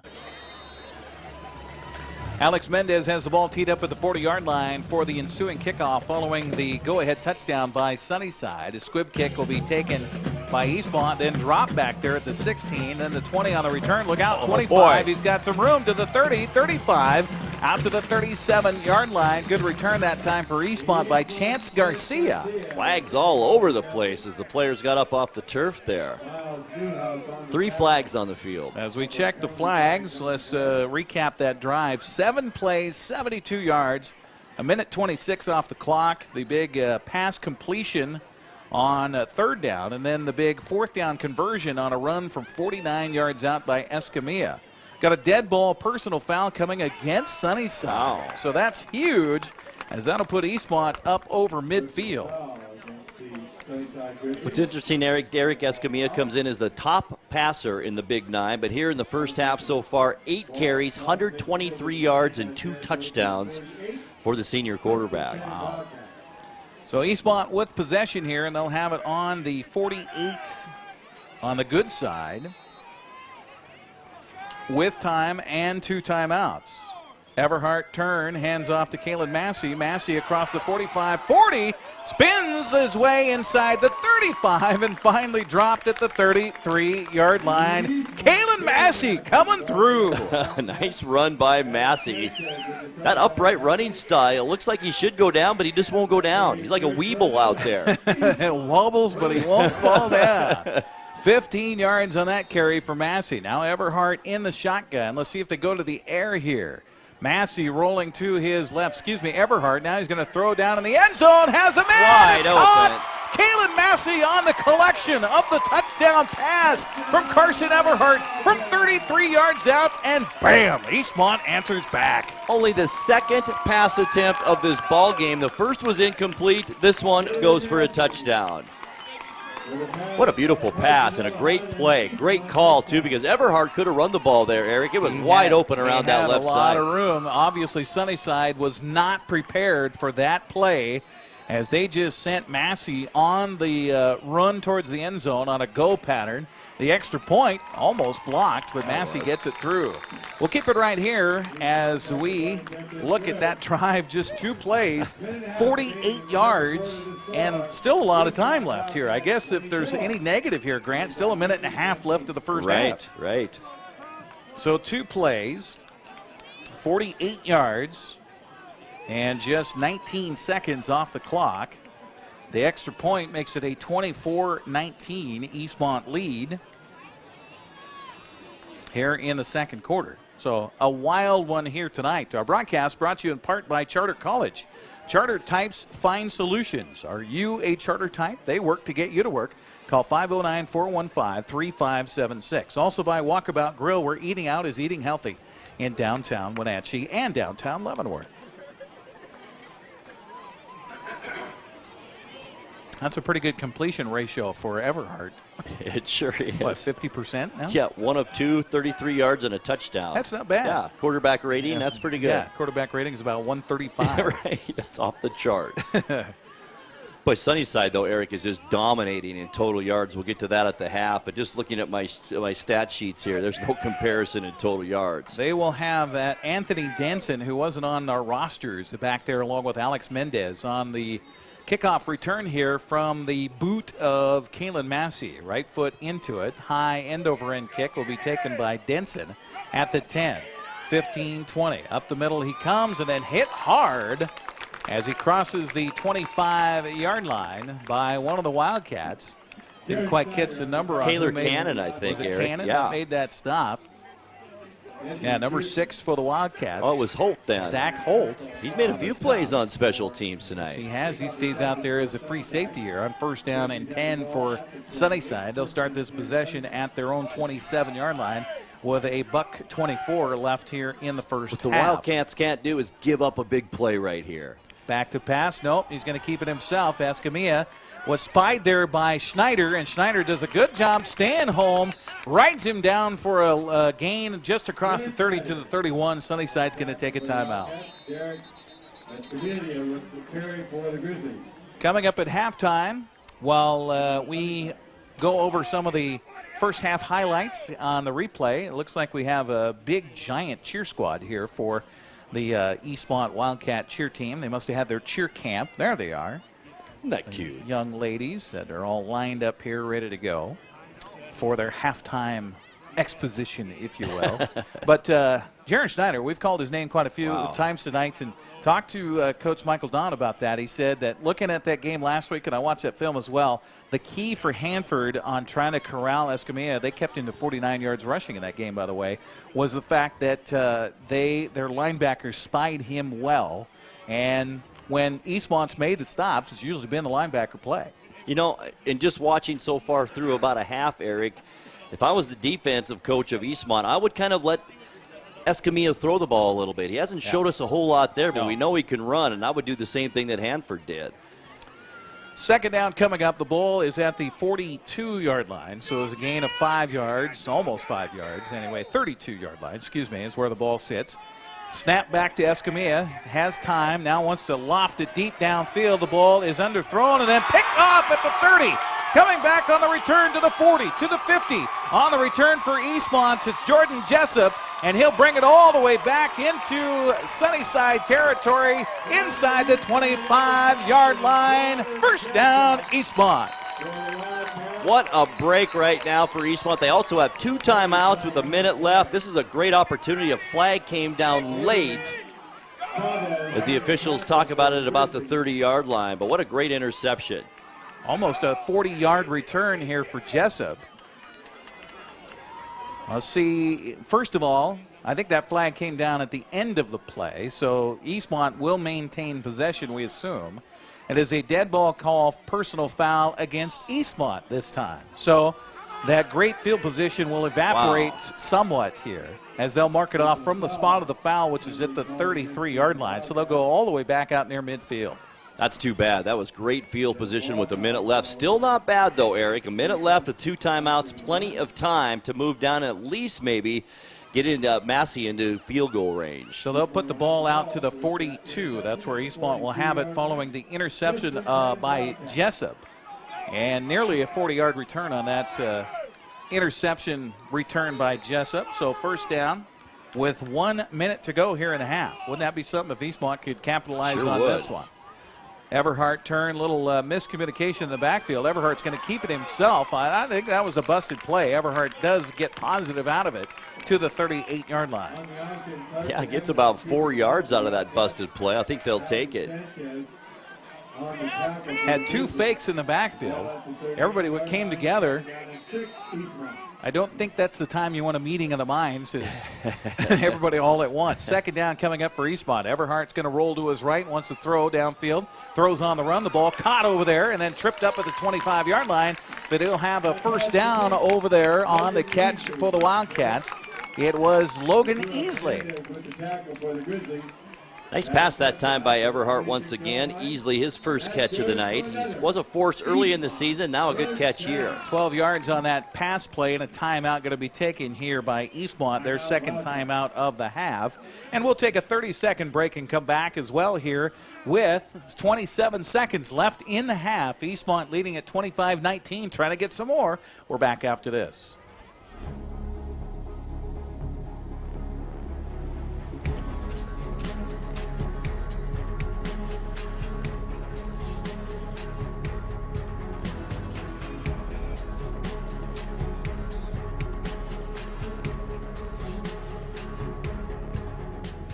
Walkabout Grill, open 7 days a week for lunch and dinner in downtown Wenatchee and now downtown Leavenworth, where eating out is eating healthy.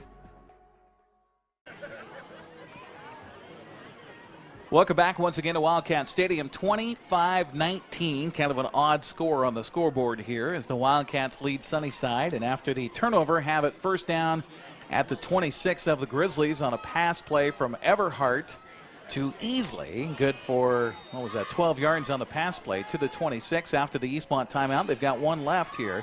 First down and 10. Everhart back to pass again. Lots of time. Throws down over the middle, and the ball is incomplete. Massey came flashing, and Tanner Nelson was down there too. The ball falls incomplete, so it'll bring up second down. You know, I really think Everhart put that ball where he needed to. Nelson kind of stopped running there in the end zone, or he may have got to that pass. I think Everhart put it right where he needed to. Yeah, I think if Tanner Nelson keeps coming up on that goal route, if you will, or post routes, but he's not used to having the ball thrown to him. No, he's not. So it'll bring up second down and 10 from the 26. Ball right hash mark here for the Wildcats. Clock stops with 22.1 seconds left here in the first half. You assume that Everhart's going to go to the air again here on a second down play. Fakes the handoff, has time, throws down the right sideline, and overthrows the intended receiver. Trying to go a back shoulder throw over there in the corner to Victor Welton and turned him around. He had him open for a touchdown, Grant. I think Eastmont's seen something here, Eric. They're kind of abandoning the running game a little bit. They could be doing that right now with a couple of timeouts, but they're seeing something in this defensive backfield of Sunnyside, and they're playing, Eric, so far off these Eastmont receivers. Well, one thing, too, is that Everhart has time to throw that football. Oh, he does, and there's such a size difference. Yeah. 16.4 seconds left, so you figure probably a couple of plays here. Maybe you try to pick up another 10 and maybe give your kicker a chance to add on 3 points here before the half. Eastmont still with a timeout. Third down and 10 coming up. Pressure. Everhart scrambles. He's got room to run, and he will. He'll cut it back at the 20, at the 15, and then dives forward down to the 11-yard line with 8 seconds left. They'll stop the clock to reset the chains here. And they'll quickly snap the ball here as soon as they get the chains set. Hold on. The officials are having them hold the snap here. They get it set, and now the snap back and a spike, and that stops the clock with 5 seconds left. So, Grant, what do you do? Kick it, or do you? Well, the answer's coming for us right here because they're sending the kick unit out. And looks like Massey's had a good leg so far tonight, too. All the extra points just booming through, so I think that's your only option right Well, here. and I've been to practice a lot, and they practice from all over the field, and he can kick it from 35 plus. Right. And so Massey will, they'll tee it up here at the, 18-yard line. So a 28-yard field goal attempt here for Eastmont. Snap is back, the spot is down, the kick has the distance, and it is good. With 1.2 seconds left here in the half, Eastmont adds to its lead. 24-19 now over the Sunnyside Grizzlies. Just gives you that little extra oomph going into the locker room at halftime. It's huge. So a 28-yard field goal, and that's the second field goal of the game for Kalen Massey. So he's got, a touchdown reception in the game and gave him 6 more points off of his foot. And he has that 56-yard touchdown run. Yeah. So, yeah, he's had a good first half. It's the Kalen Massey show here for the Eastmont Wildcats. And I should say, add 3 more to that score. So it's 27-19 now. I had looked over at the scoreboard before they had a chance to add the pointage to it, as there is 1.2 seconds left here in the second on that field goal. So Eastmont again taking advantage of field position after a turnover. Absolutely, and that's what they've they've been very successful at that. Had a fumble earlier, went down and scored a touchdown, and that's how you win ball games. As Massey comes out with the ball teed up at the 40-yard line near hash mark, they'll get ready to kick the ball away back to Sunnyside. We assume probably a squid kick here, maybe to an up man, and not give him anything cheap right before the half. And it is a squib kick that will come down and trickle down inside the 20. On the return here to the 25, trying to dance away is Jonathan Sanchez, but he will not get much, and that will be the final play of our first half. And what a half it was. Eastmont bent but did not break, and they will head to the break with the lead 27-19 in this battle for first place in the Big Nine. We'll come back with more at halftime. You're watching Big Nine football on the NCWLIFE channel. We're back after this. Thanks for watching sports on the NCWLIFE channel. It's brought to you in part by the Fireplace Guys, Central Washington's most trusted names in fireplace and barbecue sales, installation, and service. Located at 1205 Walnut Street in Wenatchee, thefireplaceguy.net. Beneficial In-Home Care, your compassionate in-home care provider. All the benefits of assisted living while remaining within the comfort of your own home. And the Windmill Restaurant, providing traditional steakhouse meals in a homey, old-fashioned dining room. Call 509-665-9529. Hi, my car's making a funny noise. Not a problem. We'll take care of you. Global Car Care's technicians are ASE Master Techs and well versed in the more refined methods of vehicular diagnostics. Number 3 piston and rings have a slight loss of compression, down to 108 pounds. Your transmission is slipping. You're gonna need a service. Looks like you all set. These guys? They're good. Oh, and your spare is flat. Global Car Care, Wenatchee's top shop. What's your Automocha emergency? It's a Frapita mocha with whip. The espresso shakes are my most favorite because I can get any flavor. Peanut butter chocolate Frapita. Definitely espresso shakes. My favorite is the mocha Frappitas. A peach Red Bull.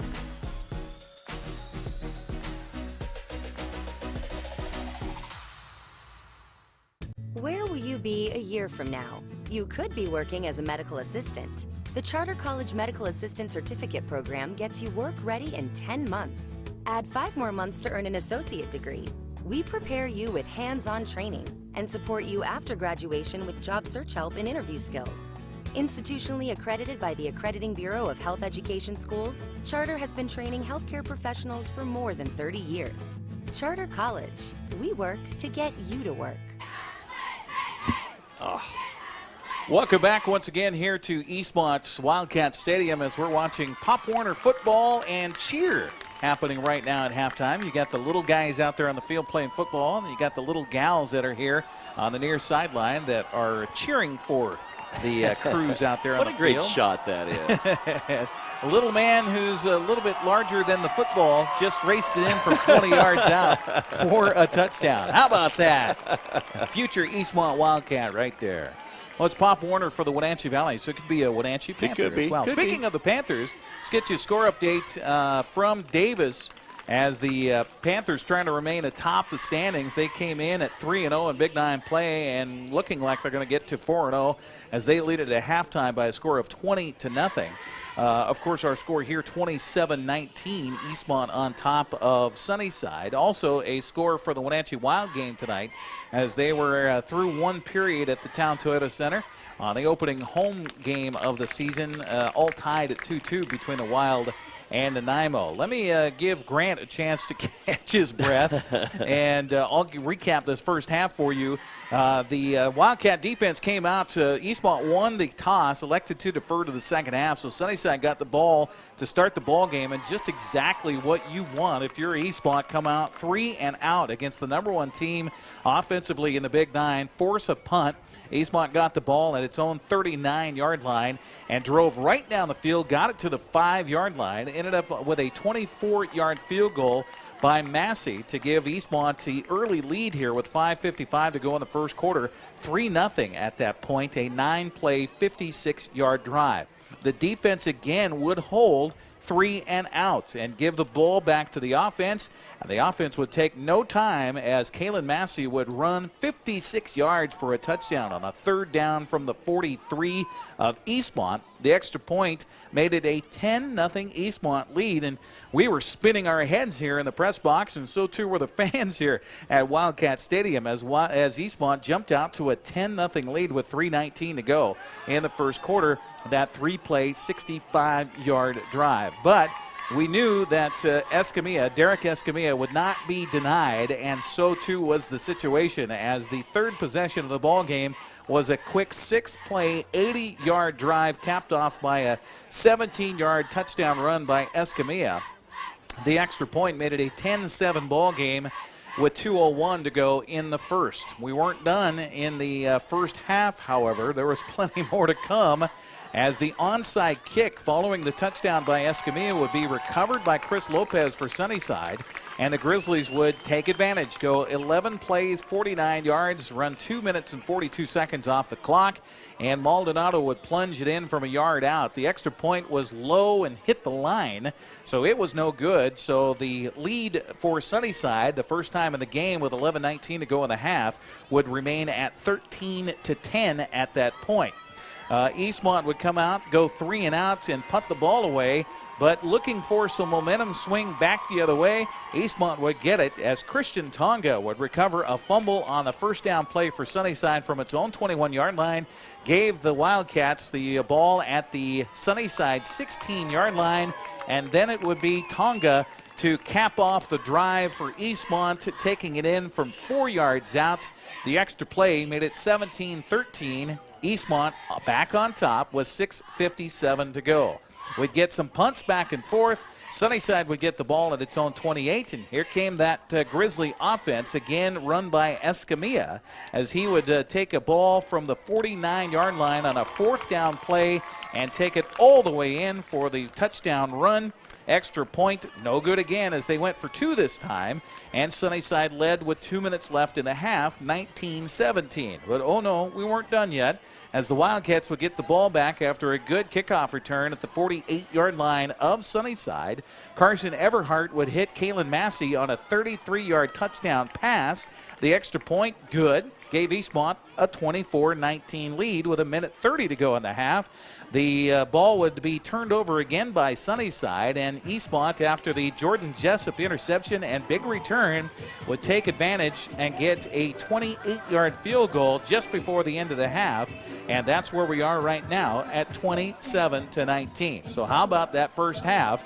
Even though Eastmont gave up quite a few yards to Sunnyside, they hold the advantage here at halftime by a score of 27-19. We'll come back with Grant to recap the statistics of that first half as we take a 2-minute timeout. You're watching Big Nine football tonight on the NCWLIFE channel. 27-19, Eastmont up. We're back with more at half right after this.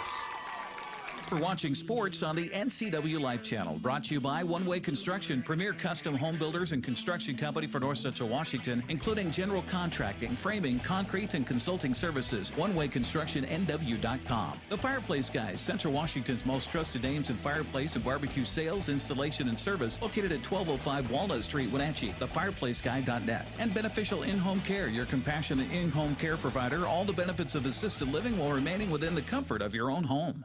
Choose the pros, Alignment Pros. When your vehicle needs brakes, shocks, struts, or alignment, choose the experts in their field. Alignment Pros and Express Lube with a 5-star rating. The work they perform on your vehicle is as impeccable as their shop. With state-of-the-art equipment, Alignment Pros can handle all large or small vehicles, specialty cars, lifted or lowered. Alignment Pros does them all. Keep your car in top shape at Alignment Pros and Express Lube in East Wenatchee.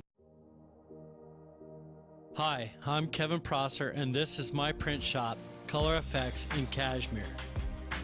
Color Effects offers screen printing, embroidery, and digital printing on t-shirts, jerseys, bags, banners, signs, and more. With 30 years experience, you won't be disappointed with the quality and quick turnaround times you will get at more than a fair price. Please call Color FX.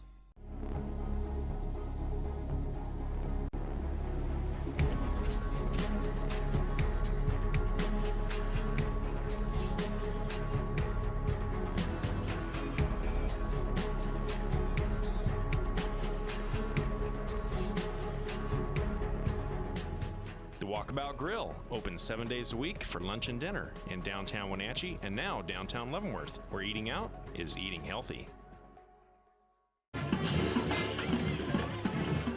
Halftime here at Wildcat Stadium, where Eastmont leads Sunnyside 27-19. Along with Grant Olson, I'm Eric Grandstrom on the NCWLIFE channel.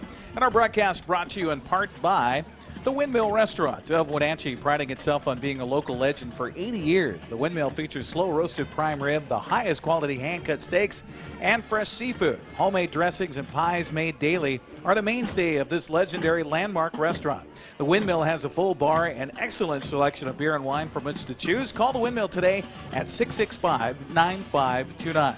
Well, before I lose my voice, Grant, you are. Why don't we go ahead and talk about stats in that first half? Give you a break a little bit. I'll tell you what, Sunnyside will begin with the Grizzlies. Derek Escamilla, we talked about a great offensive threat he is, and he's done it on the ground tonight so far, and not so much through the air. 9 carries, 126 yards on the ground for the quarterback, and 2 touchdowns also. Also a good first half on the ground for Adam Sanchez. 6 carries, 57 yards in that half. Also 7 yards for Fernandez, also 7 yards for Chavez, and Big Maldonado, 1 carry, 2 yards, and a touchdown in that first half. 202 yards on the ground for Sunnyside in that first half. Escamilla through the air in the half, 4 of 7 for 37 yards and an interception, for a grand total in the first half. Total yards for Sunnyside of 239 yards. For the Eastmont Wildcats, nice job on the ground so far for Kalen Massey. 6 carries, 76 yards. He's got a touchdown. In fact, 2 touchdowns. Also 1 carry, 6 yards and a touchdown. 59 yards for Carson Talley on 9 carries and only 1 yard. Welton has carried it 6 times, 1 yard. He had 5-yard loss and a 4-yard loss, and not much on the ground for Welton in that first half. Number 3 offense versus the number 3 defense, and Sunnyside very stout up front. Absolutely. Everhart had a carry for 14 yards, and big Christian Tonga, 1 carry, 6 yards, and a touchdown in that first half. Through the air, Carson Everhart, only 5 attempts. He was 2 for 5 for 46 yards. 202 total yards for Eastmont, so I thought it would be a little bit different in the total yards. 239 Sunnyside, 202 for Eastmont. It's pretty close, but you look at that, Eastmont allowing the 200-plus yards of rushing in that first half of play. So far as this season, they've allowed a total of 543 through 6 games. That's around 90 yards or less a game average, so that talks a lot about, and most of that, of course, Derek Escamilla. Absolutely. He's such an athlete out there, isn't he, Eric? I mean, not so much through the air. We haven't seen that yet, but on the ground, he is a threat. Our broadcast brought to you in part by One Way Construction, founded in 2000. One Way is a premier custom home builder and construction company in Leavenworth, Cashmere, Chelan, Wenatchee, and or Central Washington. Whether your project requires general contracting, framing, concrete, or consultation services, they want to be part of the making your vision a reality. They believe that great communication and customer service plays the most important role of a successful construction project. Find them on the web at onewayconstructionnw.com. We're at halftime here at Wildcat Stadium with the band entertaining our crowd here. 27-19. It's been a happy one for the home folks so far. We'll take another 2-minute break and come back with more here from Eastmont's Wildcat Stadium. You're watching Big 9 Football on the NCWLIFE channel. Thanks for watching sports on the NCWLIFE channel. It's brought to you in part by the Fireplace Guys, Central Washington's most trusted names in fireplace and barbecue sales, installation, and service. Located at 1205 Walnut Street in Wenatchee, thefireplaceguy.net. Beneficial In-Home Care, your compassionate in-home care provider. All the benefits of assisted living while remaining within the comfort of your own home. And the Windmill Restaurant, providing traditional steakhouse meals in a homey, old-fashioned dining room. Call 509-665-9529. Guten Samir das Problem sagen. Meinen Zylinder überschwimmt. Flute, ich habe mein Fugen verloren. Keine Sorge. Global Car Care. We speak your car's language. Fragen schließen. Hey, you. Well, I got a leaky transmission, my head gasket's shot, and I could use some new brake pads. That dog don't hunt. Global Car Care. We speak your car or truck's language. What's your automocha emergency? It's a Frapita mocha with whip. The espresso shakes are my most favorite because I can get any flavor.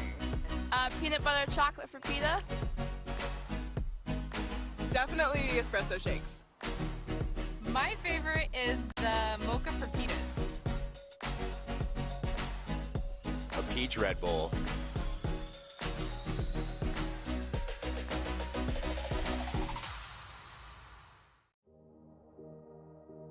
Hi, I'm Kevin Prosser, and this is my print shop, Color Effects in Cashmere.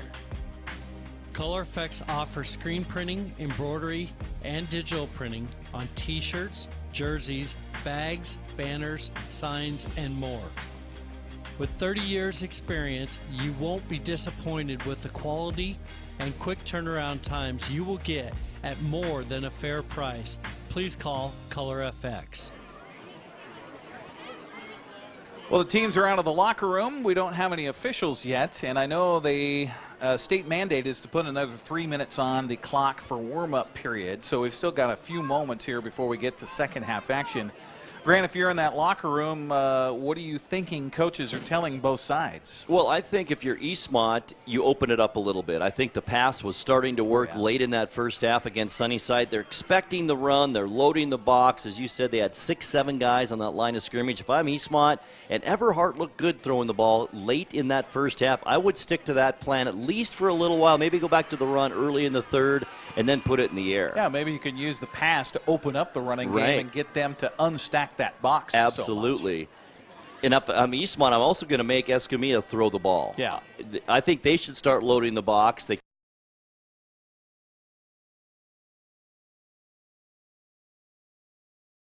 yard incomplete pass in the air, but other than that, not much through the air for Sunnyside.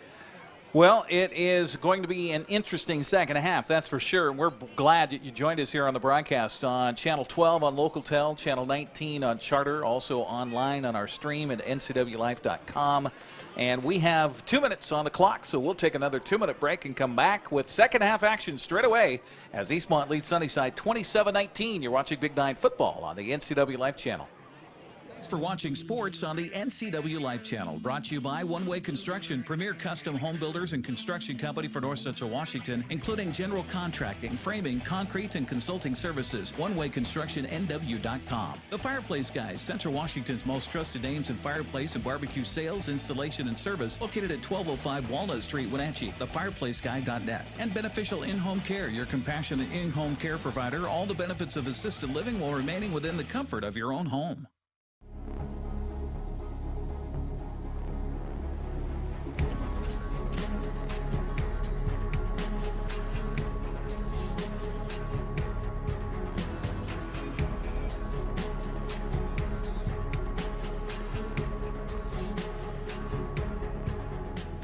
Walkabout Grill, open 7 days a week for lunch and dinner in downtown Wenatchee and now downtown Leavenworth, where eating out is eating healthy. Hey everyone, so today I'm tackling Medical Assistant Ninja, trying to get that next level career. Man, this dead-end job is holding me back. Decision time, I'm going Charter College. Now I'm a medical assistant student. Rocking it? Yeah, earned the President's Award. Score! Took my career to the next level. Hey, I can level up to Medical Assistant Ninja, so can you. Get on it. You don't want to see this happen. It's the oil light on your car. Oil is the lube of life for your car's engine. At Alignment Pros and Express Lube, they pour the best oil your car deserves. Expect fast, friendly, superior service in a clean environment. They'll change your oil and perform a 21-point inspection while you enjoy the comfort of their amazing waiting room. Keep your car in top shape at Alignment Pros and Express Lube in East Wenatchee. Getting ready for second half action with Eastmont leading at 27-19 here at the half. Wenatchee no trouble as they start the third quarter. And it is a 27-0 lead for the Panthers over Davis. Also, the Wenatchee Wild now trailing with 5 minutes left in the second period, down 4-2 tonight to Nanaimo. The Wild off to kind of a rough start. And will you say, you have the Super Bowl hangover? Can you have a BCHL championship hangover? Absolutely. I think it can happen. Plus a lot of new players that weren't there last year, so it makes a difference. We're going to have a new man kicking off here this time around for the day for Sunnyside, and of course he's wearing a number that we don't have on the roster here. 17 is he on the roster that you have? No, I saw 23 earlier too that we don't have. I know. Left-footed kick, nonetheless, will come down, and as Eastmont clangs into each other to the 5, 10, 15 on the return. Look out, and how about McElwain back there to return a kickoff, gets it across the 30 to the 33-yard line. Wesley says, I want to be the man. And you have to be like that, your attitude to run back kicks. He's fearless out there. He'll run full steam into a bunch of players. He's just fearless. And coming off a little bit of limp, too, is McElwain. So Eastmont gets the ball to start this second half. We'll see what the Wildcats can do with it here as they have a first down and 10, and see if they take your advice here and maybe go to the air a little bit. As Carson Everhart, the junior quarterback, 6'6", 185 pounds, had a good first half, but they are going to have the Wildcats set up here. And is that Everhart? I don't think it is. No, it isn't. In the backfield. It's Talley. It is Talley lined up as the quarterback, if you will, here in this Wildcat formation. They snap it back to him. High snap. He's got trouble with pressure coming, trying to get it around the corner, and he will not. Now we're going to have a flag on top of it, and this could add insult to injury here on a play that is rough from the start and a holding indication here from the official. That's not the start you want to the half. That was ugly from the beginning. I think he was going to fake another running back through the line and then Wildcat run it to the right like he did, but it just didn't pan out. And that really hurts because that's a spot foul from the hold, which was in the backfield. And so we'll go all the way back to the 21-yard line. So officially a 12-yard penalty. Third penalty of the ball game whistled against Eastmont. 3 penalties against Sunnyside for 25 yards. And playing behind the sticks here, not what you want for your junior quarterback. He's under center this time on a first down. Turn, handoff, little end around, and in the backfield making the stop here for Sunnyside. Loss again. Maldonado getting back there for the tackle. They'll knock him down at the 19-yard line. Loss of 2 more yards. Good play by the middle linebacker, Marcus Maldonado. Again, they were bringing 8 guys that time, Eric. 3 guys back in coverage is all for Sunnyside. Something's got to give in that defensive backfield. Was that Welton on the carry that time around? It was. Okay, so Welton on the carry, and boy, it's been tough sledding for him all night long here for Eastmont. Now, second and gargantuan. They're going to say second and 23 on the scoreboard here, as they'll shift Tanner Nelson from left to right. Sunnyside looks like they're in a man defense, stacking it up again. Handoff to Massey. Kalen cuts it back at the 20 and then is cut down right there by Patrick Gallagher, while Sunnyside has come out with their pants on fire here to start the second half. And that penalty gave them momentum to really execute how they are on defense now. 3rd and ton for the Eastmont Wildcats, just what Sunnyside wanted. Eastmont needs to get to the 43-yard line. They'll have a 3rd down from their own 20. So 3rd and 23 coming up for the Wildcats. I think if you're Coach Don, you just try to get some field position here and punt the ball away. I agree. Don't try to get too fancy on this 3rd down play. It would seem a passing down, but we'll see. Turn. Fake the handoff, and Everhart rolling out, has pressure, throwing back over the middle of the field. That ball goes behind the intended receiver, as it was intended downfield for Kaler Cannon. Falls incomplete, brings up 4th down. He did have 2 receivers wide open in the middle of the field, but for a right-handed quarterback, you're running to your left, you stop and have to throw back to the middle of the field. It is a tough throw, and most of the time, bad things happen when you do that. And I think he had A.J. Boria in his face as he tried to get rid of that football. And now they're taking a lot of time with 17 seconds left on the game, or on the play clock here, as they'll try to punt this football away. Back, it looks like Fabian Chavez will return this punt. Good pass from center. And a punt by Massey. High end over end will take an Eastmont bounce inside the 45, inside the 40. Wow. Wow, that's a good punt there, as it'll come down to a rest finally at the 38-yard line. 42-yard punt there for Massey. Well, that's one way you can turn the tables. Not how you drew it up on how you wanted to start this second half, though. If you're the Eastmont Wildcats, as Sunnyside will get it at their own 38-yard line. Again, Eastmont leading at 27-19, 9:44 to go here in the 3rd quarter. Boys, we talked about, Eric, points for Eastmont on this first possession would have been so big in this ball game. Zach Holt comes out as a corner here on the near side of the field. They're going to turn and hand it off. Fumble, the ball's loose to the backfield, going to be covered by Eastmont. The handoff never really got to Arturo Fernandez, and he lost the ball, and the ball picked up on the recovery by Eastmont's Jaron Schneider. First down, Eastmont, third turnover of the game. And there has been a problem between Damian Chavez, the center, and Escobiel all night long, either in shotgun or under center. They've had some difficulties. Eastmont now another great opportunity. Well, the Wildcats were able to cash in on those turnovers in the first half.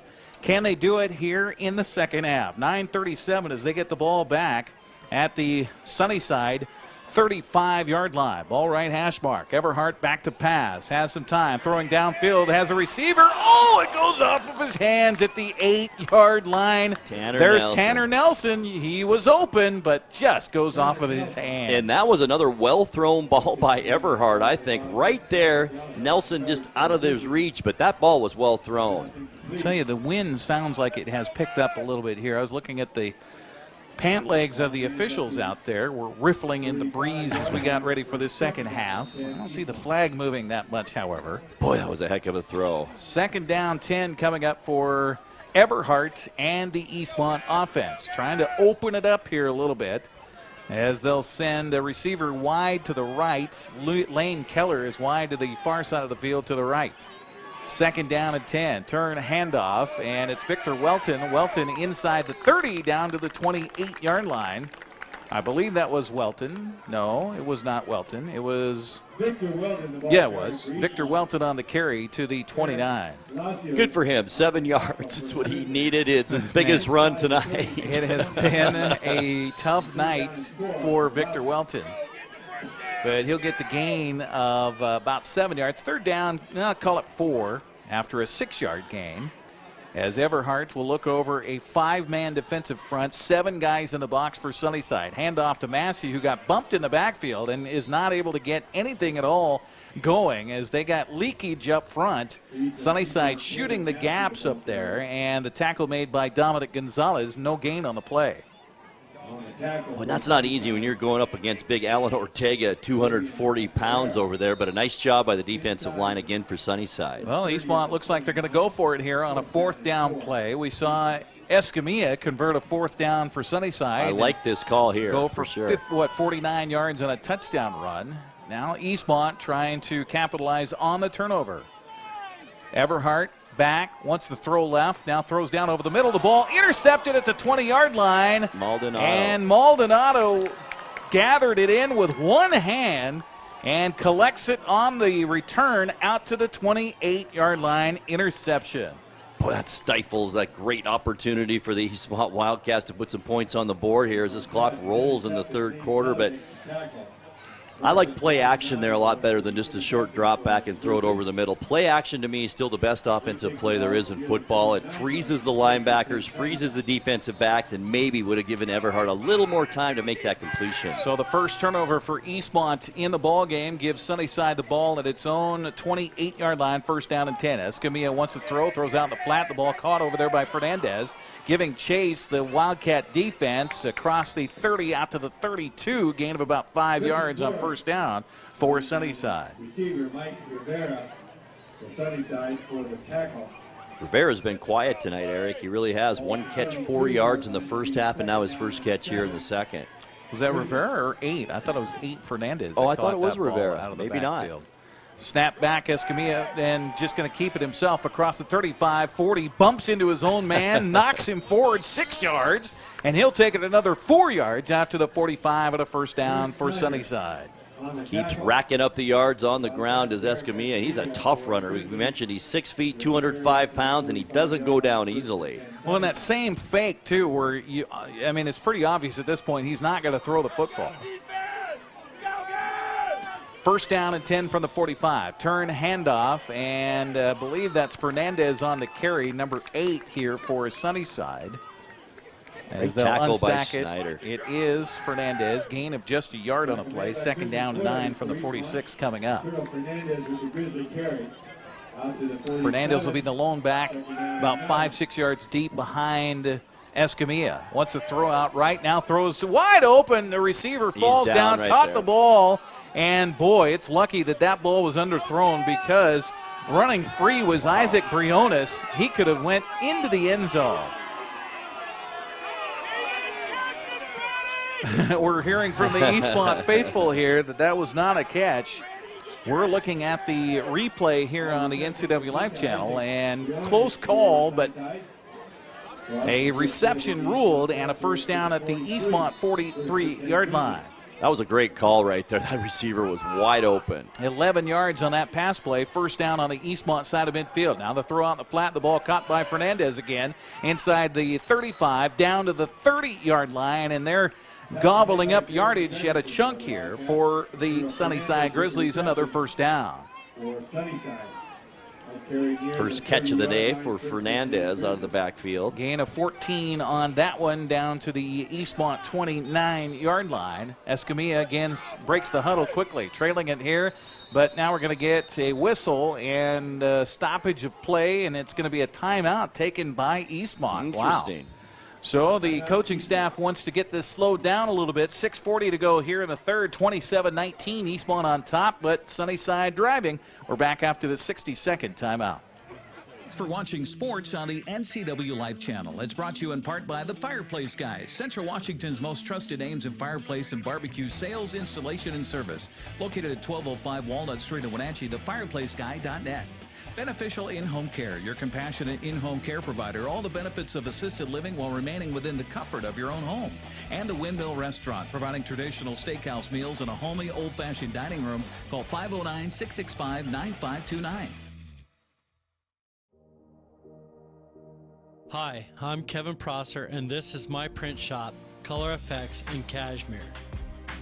Color FX offers screen printing, embroidery, and digital printing on t-shirts, jerseys, bags, banners, signs, and more. With 30 years experience, you won't be disappointed with the quality and quick turnaround times you will get at more than a fair price. Please call Color FX. So after the timeout, Sunnyside with the ball, first down and 10, and they're going to go for the end zone here, going deep, and it's incomplete. Overthrowing everybody was Escamilla. Jessup on double coverage back there along with McElwain as they have covered Mike Rivera. It's been a quiet night for the top receiver in the Big Nine. Oh, without a doubt. He's had one catch for 4 yards and one for 5, and now this incompletion. Yeah, it's quiet night for him. They haven't thrown the ball a lot, though, tonight. They haven't had to. Escamilla, yet. Escamilla about 5 yards behind the line of scrimmage as they have it at the 29 of Eastmont on a second down and 10. And I like that play call, actually, going for the end zone right there. And we're trying to take the wind out of the sails of Eastmont. Wildcats trying to make a stop. Escamilla wants to run it left side, had a gap, and now that gap closes as he leans forward. Boy, that 6 foot, 195 or 205 pound frame certainly has been hitting the leg presses as he forces his way inside the 20 to the 23-yard line. Another nice gain for Escamilla on the ground, over 140 yards now on the night. Huge, but not much through the air. Huge third down coming up, and we got to assume 4-down territory. Right. As Sunnyside has a lot of confidence in their offense on a 3rd and 4. Escamilla going to go back and then take it himself to the 20. Has the first down, shakes a tackler, keeps his feet, and down at the 17. Finally, the big fella taken down, and now a flag's going to come in late, and we might have extracurricular coming up against one side or the other. Oscar Cavillo over there had his arms in the air like I didn't do it, and that's usually when you're guilty of something. We'll see if it's against the Wildcats. The back judge was the one who threw the flag, Fred Carino. And now the discussion about what happened at the end of that play. We'll watch it on the replay here on the NCWLIFE channel. And holy cow, that guy is a load for Sunnyside. Escamilla just throwing a tackler aside here. Yeah, I didn't see anything there on replay that would have. Schneider comes over to the near sideline to talk to his coaching staff, and we may have an ejection here. The officials are coming over to the near side to talk to head coach Michael Don of Eastmont. And the head referee coming clear over so the press box can see him. Unsportsmanlike conduct against Eastmont. And unsportsmanlike against Sunnyside.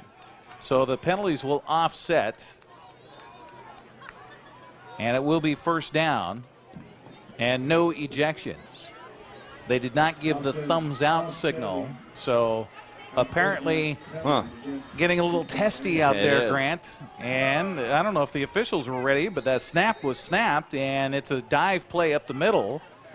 Chavez that time. Chavez will get it inside the 15 to the 14-yard line, gain of 3 yards. On the tackle for the Wildcats, Chris Lopez, the ball carrier for Sunnyside. Second down coming up, and about 6 yards to go, maybe 7. Ball left hash mark at the 14-yard line. Escamilla looks to his right, wants to throw that way, now being flushed out of the pocket. He's going to throw back across the field. Dangerous pass. The ball caught in the end zone, and it's a touchdown. Holy cow, how did that get in there? Isaac Briones comes up with the ball in a sea of blue jerseys. Dangerous pass, but somehow comes down with the ball. I don't know how that wasn't intercepted. There were 3 blue shirts in the end zone around Briones. He goes up, makes the catch. Wildcats trying to knock it out of his hands, and he retained possession and made that great catch for a touchdown. Unbelievable catch. Boy, and Escamilla took a shot, and there was a penalty after that. I think we're going to get a little roughing the quarterback here too, Eric. It's certainly getting testy out there in this tightly fought contest. Flag came from the field judge here on the near side. Now our white hats, Stefan Fromm, will come over and say that the touchdown is good. There's a personal foul, roughing the passer against the defense, and that will be 15 yards on the ensuing kickoff. You know, those are the penalties we're seeing a lot in the NFL now, and that quarterback wasn't hit that hard, Eric. I watched it on replay. There was no helmet used. He landed on him after he tackled him, and the flags came out. Well, that's a penalty they're worried about in the NFL, not here on Friday Night Football. But a touchdown will be ruled. It is a 27-25 game, and Sunnyside got to go for 2 to try to tie it here. Escamilla in the shotgun. Snap back to him. He's going to run left, and Eastmont will not be able to counter. Although a flag comes out, we may have a hold coming against the offense. We'll see on this extra point attempt. It is a hold against Sunnyside. They'll back him up 10 yards and try it again. That first flag was a procedure, I think. It looked weird, the snap, even at the point there. I think it might have been a false start to begin with. So we'll see. They didn't blow the play dead. No, they didn't. That's true. And usually if it's a procedure call, they'll blow it dead. Oh, they are going to say both penalties. So the second one shouldn't have happened, actually. Yeah, no, it shouldn't have. The procedure penalty will be dismissed. The holding penalty will be taken by Eastmont here. It's the first time I've ever seen a procedure declined. Procedure penalty. Actually, we'll take both. Yeah, we'll take both. It'll be a 15-yard penalty, right? No, that's not how the math works there. So they will mark it back from the 2, 10 yards out from there, so it should be out to the 12 here on this extra point attempt, or the 12.5-yard line, if you will. This is a break for the Wildcats. It really is. Now it's a lot tougher two-point conversion. The way Escamilla has played, however, true. You certainly can't count him out. Escamilla will be joined in the backfield along with Arturo Fernandez on this extra point try. 2 receivers wide right, 1 wide left. We'll see if they just go for an alley-oop to the end zone. Escamilla looking left, throwing left, the ball caught, and then into the end zone. It is good on the 2-point conversion as the ball was caught over there by Jonathan Sanchez. Give them 2, and we are tied at 27 with 5:13 to go. We'll take a break, 60 seconds on the broadcast. You're watching Big 9 football tonight. Hold on to your hats on the NCWLIFE channel. If you want to work in healthcare, choose the program that teaches the skills employers want. The Charter College Medical Assistant Program combines hands-on learning in the lab with convenient online learning, plus real-life experience with an externship. Classes start every 5 weeks, so you don't have to wait to launch your new career. Enroll with confidence, knowing Charter is institutionally accredited by the Accrediting Bureau of Health Education Schools. And be ready to work in less than a year. Charter College. We work to get you to work. Thanks for watching sports on the NCWLIFE channel. Brought to you by One Way Construction, premier custom home builders and construction company for North Central Washington, including general contracting, framing, concrete, and consulting services. OneWayConstructionNW.com. The Fireplace Guys, Central Washington's most trusted names in fireplace and barbecue sales, installation, and service, located at 1205 Walnut Street, Wenatchee. TheFireplaceGuy.net. And Beneficial In-Home Care, your compassionate in-home care provider. All the benefits of assisted living while remaining within the comfort of your own home. The interception by Maldonado gave Sunnyside the ball at their own 28-yard line. They went 10 plays, 72 yards. The 14-yard touchdown pass from Escamilla to Briones. And then the two-point conversion from Escamilla to Sanchez ties it up at 27. Now decision time, Grant. After the 15-yard penalty, unsportsmanlike against or personal foul roughing the passer on the play, that was the touchdown. Now the 15 yards marched off against Eastmont. They kick it off here from the Eastmont 45. Do you try an onside kick? You know, it might not be a bad call right here. Their defense is playing well. Here comes the approach, and no, the kick will sail through the end zone and will be a touchback, and Eastmont will have it at its own 20-yard line. Well. Yeah, just like that, tied up at 27 with 5:13 to go here in the third quarter. Long way to go in this one. Not so long to go in Davis tonight, where Wenatchee now leads at 41-0 in the third quarter. They have started a running clock down in Yakima. Tough year for the Pirates down there. So, the junior Carson Everhart, can he come up with an answer here for Eastmont? Everhart under center.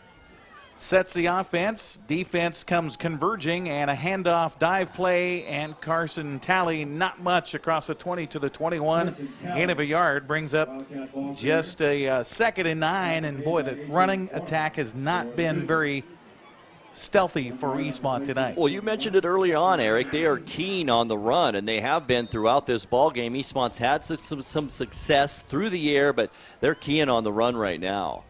First carry for Talley in this second half, 1 yard. Yeah, those big fellas up front, Angel Valencia, as well as Maldonado Diddens. It's just a load up front for that Eastmont offensive line. Turn, now pressure from the backside, and Everhart did a good job holding on to that football as he was pummeled from behind.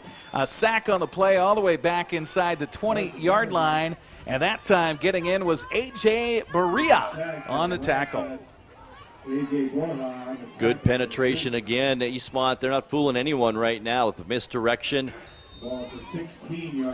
Maybe an end around, something to keep this defense honest a little bit. You key on the middle linebacker, Maldonado. He is rushing the quarterback every single time. Both linebackers are. They're leaving the defensive backs there by themselves. And Eastmont playing behind the sticks again. Third down, call it 14 here for the Wildcats. Here comes the defense again in the middle. Handoff on a dive play up the middle. Not much happening again. This time, Kalen Massey trying to find some room across the line of scrimmage, and not much happening. No, excuse me, on the carry that time for the Wildcats, it was Kaylor Cannon who took the handoff. Nothing going. Fourth down coming up for the Wildcats. His first carry of the night. Maybe give him 2 or 3 on the carry. So fourth down, punting situation here for Eastmont as late to get a body out there. Kalen Massey, speaking of which, will stand just outside his own 5-yard line to punt this ball away. So 3 and out, definitely not what Eastmont wanted here. The pass back from center, good. The punt is a line drive. On the return, Nate Davia will dance across midfield, and then the ball comes free, and it's covered by Eastmont at midfield. And we were talking about McElwain coming away with a big play. The recovery there for Eastmont. And it all happened because of the great tackle by Jaron Snyder. He caught him at the 50-yard line, gave a little punch with the right hand, and shook that ball loose. That was all made possible by Snyder. So the Wildcats get a break here. Well, they got a fumble recovery earlier, but then turned the ball over when they had the chance. Eastmont has 9 total yards this quarter, Eric. 9. And there's 2:57 left in the quarter as Eastmont gets the ball back right at midfield. So let's see if that surge of energy will help the offense. Everhart, turn, handoff. Here's that counter play, and Welton tackled for a loss back at the 45-yard line. Maldonado is just living in the Eastmont backfield tonight. Eastmont has got to change things up a little bit. Sunnyside knows exactly the play they're going to run, and it's just not working on the ground right now. And they are just not getting those guys blocked up front. They're not. They're bringing them in the gaps. They're shooting through every single play. And Eastmont, on what we hear the wind in the microphone, a blustery night here at home. Game is tied at 27. The Wildcats need to find a spark somewhere. 2nd down, 15 from their own 45. Everhart turn, handoff, Massey again. That counter play goes for nothing. Maldonado and a host of Grizzlies in there feasting on the Wildcats.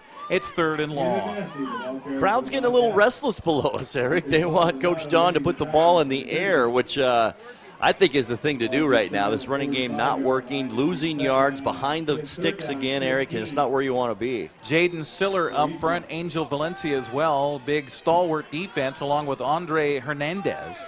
Making a big difference for Sunnyside up front. 3rd down, 16 from the Eastmont 44.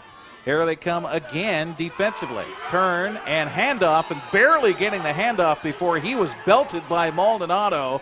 And slow to get up on the play is Carson Talley, wondering what Mack truck just hit me. Or freight train. Wow, Maldonado. We talked about what a great middle linebacker he is. 5'10", 230 pounds, and he used all of it there. So they get the fumble at midfield, cannot take advantage, go backwards 6 yards, and now will punt the football away. Jonathan Sanchez back to return the punt here from Kalen Massey. Eastmont home fans not too happy about play calling here right now. Snap is good from center. The punt by Massey will take an Eastmont bounce inside the 30, inside the 25, and then finally die and be touched at the 21-yard line. Well, if nothing else, you gained a little better field position in that battle in a tie game. But definitely the momentum is on the side of the Grizzlies right now. It is. Eastmont can't move the ball. Sunnyside mixing it up a little bit and moving the ball right now. It's a dangerous time of the game for Eastmont. 37-yard punt, as it turns out to be, for the Wildcats. And here comes the Grizzly offense again. Derek Escamilla. Turn, handoff, and it's Fernandez again across the 25. And they're finding room around that left end of the Eastmont defense. And Fernandez comes up limping on the play after the gain of 5 yards. Eastmont defense looks tired right now out there. They really do. They've been out there a while since that first quarter. They spent a lot of time on the field. Need to get one more snap in here before the end of the 3rd quarter. Trips to the right here on a 2nd down and 5 for Sunnyside. And again, here's Escamilla. And now we're going to get a flag down as Escamilla takes it out across the 35 to the 36. But I think this one's coming back at a hold against the Grizzly offensive line. That's a break for the Wildcats. Another nice gain on the ground for Escamilla. He sends trips out, but it's a smoke screen. Wide to the right, and he just runs that draw because it brings 3 Eastmont defenders out.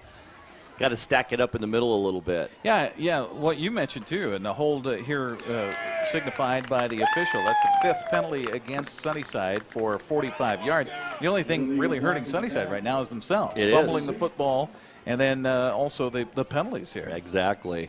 Tied at 27, closing moments here of the 3rd quarter. Penalty was on the offense, so I believe when they respot the ball, they'll restart the clock. And that's a hold spot foul. And so they'll put it back inside the 20, back at the 18-yard line. 2nd down over again from there. Again, they'll send 3 receivers in the formation. Well, when the receivers aren't even in the huddle during the play call, that's a pretty good indication that they're not going to be part of the play. But that will be the final play of our 3rd quarter. Hold on to your hats, folks. We got a wild 12 minutes, maybe more, to come as we're tied at 27. Eastmont, Sunnyside, Big 9 football on the NCWLIFE channel. We're back after this 60-second timeout. Thanks for watching sports on the NCWLIFE channel. It's brought to you in part by the Fireplace Guys, Central Washington's most trusted place in barbecue sales, installation, and service. Located at 1205 Walnut Street in Wenatchee, thefireplaceguy.net. Beneficial In-Home Care, your compassionate in-home care provider. All the benefits of assisted living while remaining within the comfort of your own home. And the Windmill Restaurant, providing traditional steakhouse meals in a homey, old-fashioned dining room. Call 509-665-9529. Hi, my car's making a funny noise. Not a problem. We'll take care of you. Global Car Care's technicians are ASE Master Techs and well-versed in the more refined methods of vehicular diagnostics. Number 3 piston and rings have a slight loss of compression, down to 108 pounds. Your transmission is slipping. You're gonna need a service. Looks like you all set. These guys? They're good. Oh, and your spare is flat. Global Car Care, Wenatchee's top shop. Getting ready for the start of the fourth quarter, a second down and long coming up here for Sunnyside after the penalty on their first down or on their second down play. Second, call it 12 coming up for the Grizzlies from their own 18-yard line. Escamilla again fakes that throw and then keeps it himself and then is spilled down at the 25-yard line. As Eastmont does a little bit better job of not going for the fake, the tackle made by Jeremy Gregerson. It'll be third down coming up, and the best thing that Eastmont could do right now, hold them and get the ball back. But you notice how easy that looks. 7 or 8 yards for Escamilla right there when it didn't look like much, but he still picked up 7. Third, and speaking of, 7 to go. Escamilla again is just going to keep it himself. Gets it around the corner, first down and more, 35-40, out to the 45-yard line, but a flag again comes raining in, and this one could be coming back. It will on a hold against Sunnyside. Negates that 20-yard run again by Escamilla. And I think they called that on the receiver that was on the the side where the play came as he was trying to seal the corner there. I think he reached out and grabbed a hold of somebody. Jonathan Sanchez whistled for the penalty, so it'll be a spot foul, and it'll be third down over again as our wind is really still whipping here at the field tonight. And looking at the replay, Eric, you nailed it exactly. Fernandez held on a little bit, or Sanchez, I should say, right there on the end. So they'll put the ball back at the 18 where it was moments ago after the penalty. That's 6 penalties and 55 yards here against Sunnyside. You're talking about third quarter domination by Sunnyside. What was that? 76 yards for Sunnyside, 4 for Eastmont in that third quarter. Goodness. So the ball back at the 18-yard line. You would think a passing down. Third down, 13. Escamilla with time. Now wants to scramble out of the pocket. Comes back to his left, still looking downfield. Now he's going to just chuck it up. Going to be caught by the wind. The ball is now, we got a flag down. Oh my gosh, they're going to call a pass interference on that? Holy cow. I thought it was great coverage on a fluttering ball by Jordan Jessup downfield, but the flag comes out. They're going to call pass interference against Eastmont. My, oh my. Wow. Threw it into double coverage. He's done that a few times tonight and has lucked out a couple of times too. That time it should have been picked off. Pass interference, the call, as we'll turn our field microphone down just a little bit to avoid the language by the Eastmont faithful here. And so that will come back to the previous spot. They started moving the sticks over there. They shouldn't have done that. It'll be from the previous spot, which was at the 18-yard line. So they'll mark it off from there. That's a break, really.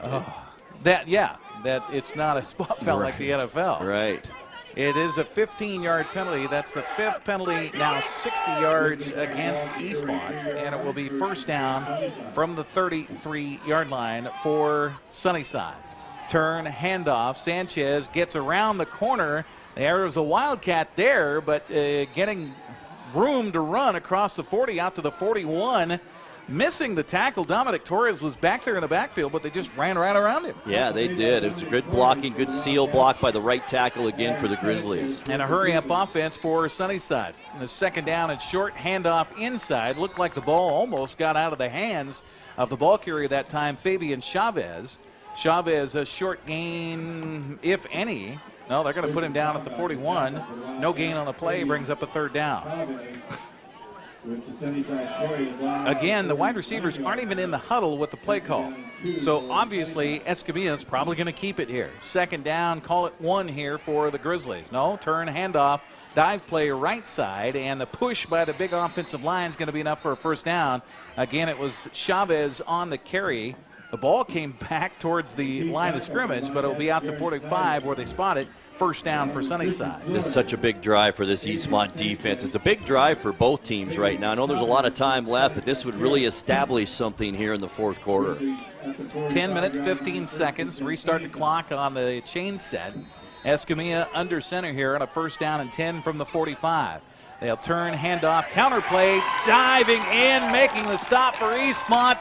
In the backfield for the Wildcats, I think Christian Tonga got in there again. He did. He was the first one there, and I think Kaylor Cannon came in and kind of finished him off. Number 7, that is Jeremy Gregerson, rather. But a nice play by Tonga. Adam Sanchez dropped for a loss back to the 41, a loss of 4 yards. Well, just when you need it most, you get a big play from Christian Tonga. Escamilla back again, looks right, throws right. The ball is picked off the other way. Oh, he fell down. Eastmont's McElwain comes up with a ball that was deflected off the receiver, thrown a little bit too hard for Rivera, and right there, Wesley McElwain comes away with a pick and another turnover for the Eastmont defense. You almost get the feeling that Escamilla has been playing with fire all night long. He's thrown it into double coverage, triple coverage, into traffic that time. This time, Eastmont did come up with the interception, and that's now 2 interceptions for Escamilla tonight. So again, the Wildcat defense rises to the occasion. And if he wouldn't have fallen down there, Eric, it might have been a touchdown. He had a pick 6 for sure had he not slipped and fell on the surface. They'll have it at the Sunnyside 45-yard line. Now let's see if the Eastmont offense can do anything. And the throw downfield, the ball knocked up in the air, incomplete, it will fall. Looking for Tanner Nelson, who was sandwiched between Nate Davia and Patrick Gallagher. Second down and 10 coming up. Everhart now 0 for 4 here in this second half through the air. Well, Nelson was there, but double coverage downfield. He's trying to go to Nelson, 3-4 times now, and has not been able to connect one time on those passes. So second down and 10 for Eastmont, and those slow developing running plays just aren't working. If you're going to do anything, dive play it is. Nope, they're going to hand off to Massey again, and Kalen is spilled down at the 41-yard line. At least positive yardage up the middle there for Kalen Massey. For Eastmont, it's going to bring up a 3rd and long, however. Well, I just doubled the yardage total from the third quarter, 4-yard run. Yeah, it's been tough sledding against that stingy defensive front for the Sunnyside Grizzlies. And again, just loading the box and telling Eastmont, all right, try to run the football. We're going to stuff you right here. Yeah. Game tied at 27. Under 9 minutes to go. Clock running here in the fourth quarter. Will it be the final frame in this battle for first in the Big 9? Everhart, turn, handoff. And it's Talley. Talley trying to lean forward. He's going to be stopped at the 40 after a yard and a half. Fourth down coming up for Eastmont. Boy, now what do you do? This is the decision right here. Well, the passing game has not resulted in basically anything here tonight, aside from one touchdown pass to Kalen Massey when the Grizzlies were not expecting that rollout to the left and a throw with the right-handed quarterback. And now they'll line him up in the shotgun 5 yards deep here on 4th down and 5. Everhart started the play call and then looks over to the sideline, and now we're going to get a timeout taken by Eastmont. This is their second timeout of the second half. Our broadcast tonight brought to you in part by the Alignment Pros and Express Lube. Keep your car in top shape at Alignment Pros and Express Lube, including front and four-wheel alignment online at alignpros.com or at 182 Eastmont Avenue. Also by Automoca. What's your Automoca emergency? Visit one of their 6 locations in the valley, including the only Automoca with inside seating on 5th Street across from the college. And by Color FX, offering screen printing, embroidery, digital printing, and logo design for your team, school, business, or church at a fair price. Locally owned for over 20 years. Call Color FX at 509-741-7609. Well, Grant, what's your play call here on 4th and 5? It's got to be something that they're not expecting, because you can't do the misdirection run. They've been snuffing that out all night long. I like play action. You know me. I've always liked play action. It freezes the linebackers. Little dump pass over the middle is what I'd like to see. Well, out in the slot, you've got your former quarterback in Kalen Massey out to the left. How about a double pass? 4th and 5 coming up. Nope, Everhart's. In fact, it actually is Massey in the backfield. And Massey's just going to pooch punt this. Is going to hit inside the 10. It's going to dive down at the 5 and going to be dead at the 1-yard line. Forget what we said. That worked. What a great call. Great kick by Massey. 39 yards on the punt.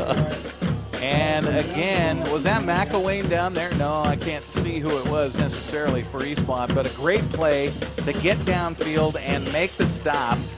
And it will be first down for Sunnyside at their own 1-yard line.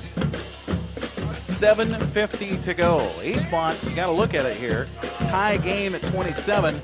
They only got one timeout left. What else could we ask for? The number 1 offense in the Big 9 against the number 1 defense in the Big 9, tied in the 4th quarter. Here we go. Derek Escamilla under center. Long count this time. He's going to take it just on a little keeper up the middle. He's been keeping it all night long, yeah, he really and has. What normally would be about a yard or 2, he gets 3 out to the 4, 2nd and 7. Well, he sure hasn't been the prolific passer we thought we might see tonight, Eric, but he sure can get it done on the ground. And again, if you're Eastmont's defense, the 3 wide receivers don't even go in the huddle. Unless he calls a play for a receiver at the line of scrimmage, Escamilla is going to either keep it or, well, he throws it. And the ball knocked away. Good defensive play here on the near side by Oscar Calvillo. That's the 2nd time we've called him on a nice play defensively. He's had a nice night. He really has had an interception to his credit tonight. He's played well. I guess the play call for the wide receivers is get ready, the ball might be coming your way. And other than that, just block. Escamilla in the backfield, in the end zone. We got flags down, and now we've got a tackle made across the 5 to the 6-yard line.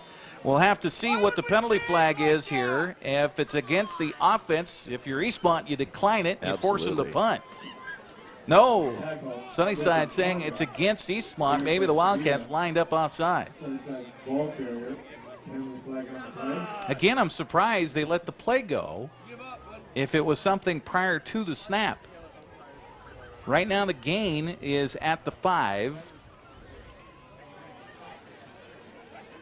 The officials making sure everybody's on the same page here. Flags all over the field. And it will be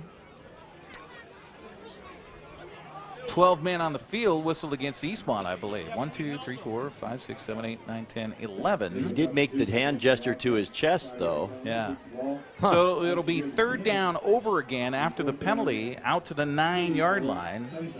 So 5 yards, 6 penalties, 65 yards now, and that makes it a more manageable 3rd down here from the 9. Call it 3rd and 3. Escamilla gets a snap. He's going to run it, and stacked up in the middle. Going to be dropped at the 10-yard line, short of the yard to gain. Eastmont getting in there defensively this time as they brought some extra bodies in, and I believe the tackle by Gregerson and company. He's had a game from his secondary position, defensive back, linebacker. Gregerson's played well. Eastmont, it would appear, would be getting the ball back here on a punt by Sunnyside. And if you're the Grizzlies, you don't gamble here deep in your own end, I don't imagine. Boy, you wouldn't think so. 6:33 to go, and now a flag's going to come down. Got to be too many people out there. Got to be too many people. 1, 2, 3, 4, 5, 6, 7, 8, 9, 10, 11, 12. Yeah, 12 on the field against Sunnyside. That's the 2nd time we've had that on a special teams play tonight. So that'll back him up even more. The 7th penalty and 60 yards against Sunnyside. 6 penalties, 65 yards whistled against Eastmont tonight. And you like that if you're the Wildcats defensively here, because that pushes their punter back inside his own end zone. High snap. The ball blocked. It's in the end zone, and it will be covered by Eastmont, and it's a touchdown! How about that? The snap looked great. Great penetration by the special teams of the Eastmont Wildcats. High snap, and the ball was blocked for Eastmont by Dominic Torres, and the Wildcats recover in the end zone, and the recovery by Christian Tonga. And he's celebrating out there as he should. What a break for the home team Wildcats. So the Wildcat defense, number 1 in the Big Nine. And now we got a player down on his back here after the play is over. So the training staff will come out and tend to him. But what a break in this tight ball game. Eastmont takes the lead on a defensive score. Dominic Torres, such an athletic player out there. I haven't called his name a lot on defense, but that the biggest play of the game so far. Well, they tend to the lineman, I believe, out on the field here for Eastmont. Hopefully he's all right. Can't see who it is at this point, but I'll remind you that our broadcast brought to you in part by Global Car Care, a quality auto repair facility with highly trained technicians celebrating 25 years in the car care business. They speak your car's language at 1840 North Wenatchee Avenue. Also by One Way Construction, a premier custom home builder and construction company for North Central Washington. Includes general contracting, framing, concrete, and consultation service online at onewayconstructionnw.com. Christian Tonga. Well, it's Tonga, as he came out of the end zone celebrating, went down, maybe felt a little lightheaded there. There has been some flu that's been going through the Eastmont football team here the last couple of weeks. So Tonga comes to the near sideline. The extra point, all important, on the way, and good. We'll take a 60-second break and come back. 6:19 to go. Still a lot of room left. 34-27, Eastmont by 7. We're back after this. What's your automocha emergency? It's a Frappuccino mocha with whip. The espresso shakes are my most favorite because I can get any flavor. Peanut butter chocolate for pita. Definitely espresso shakes. My favorite is the mocha for pitas. A peach Red Bull.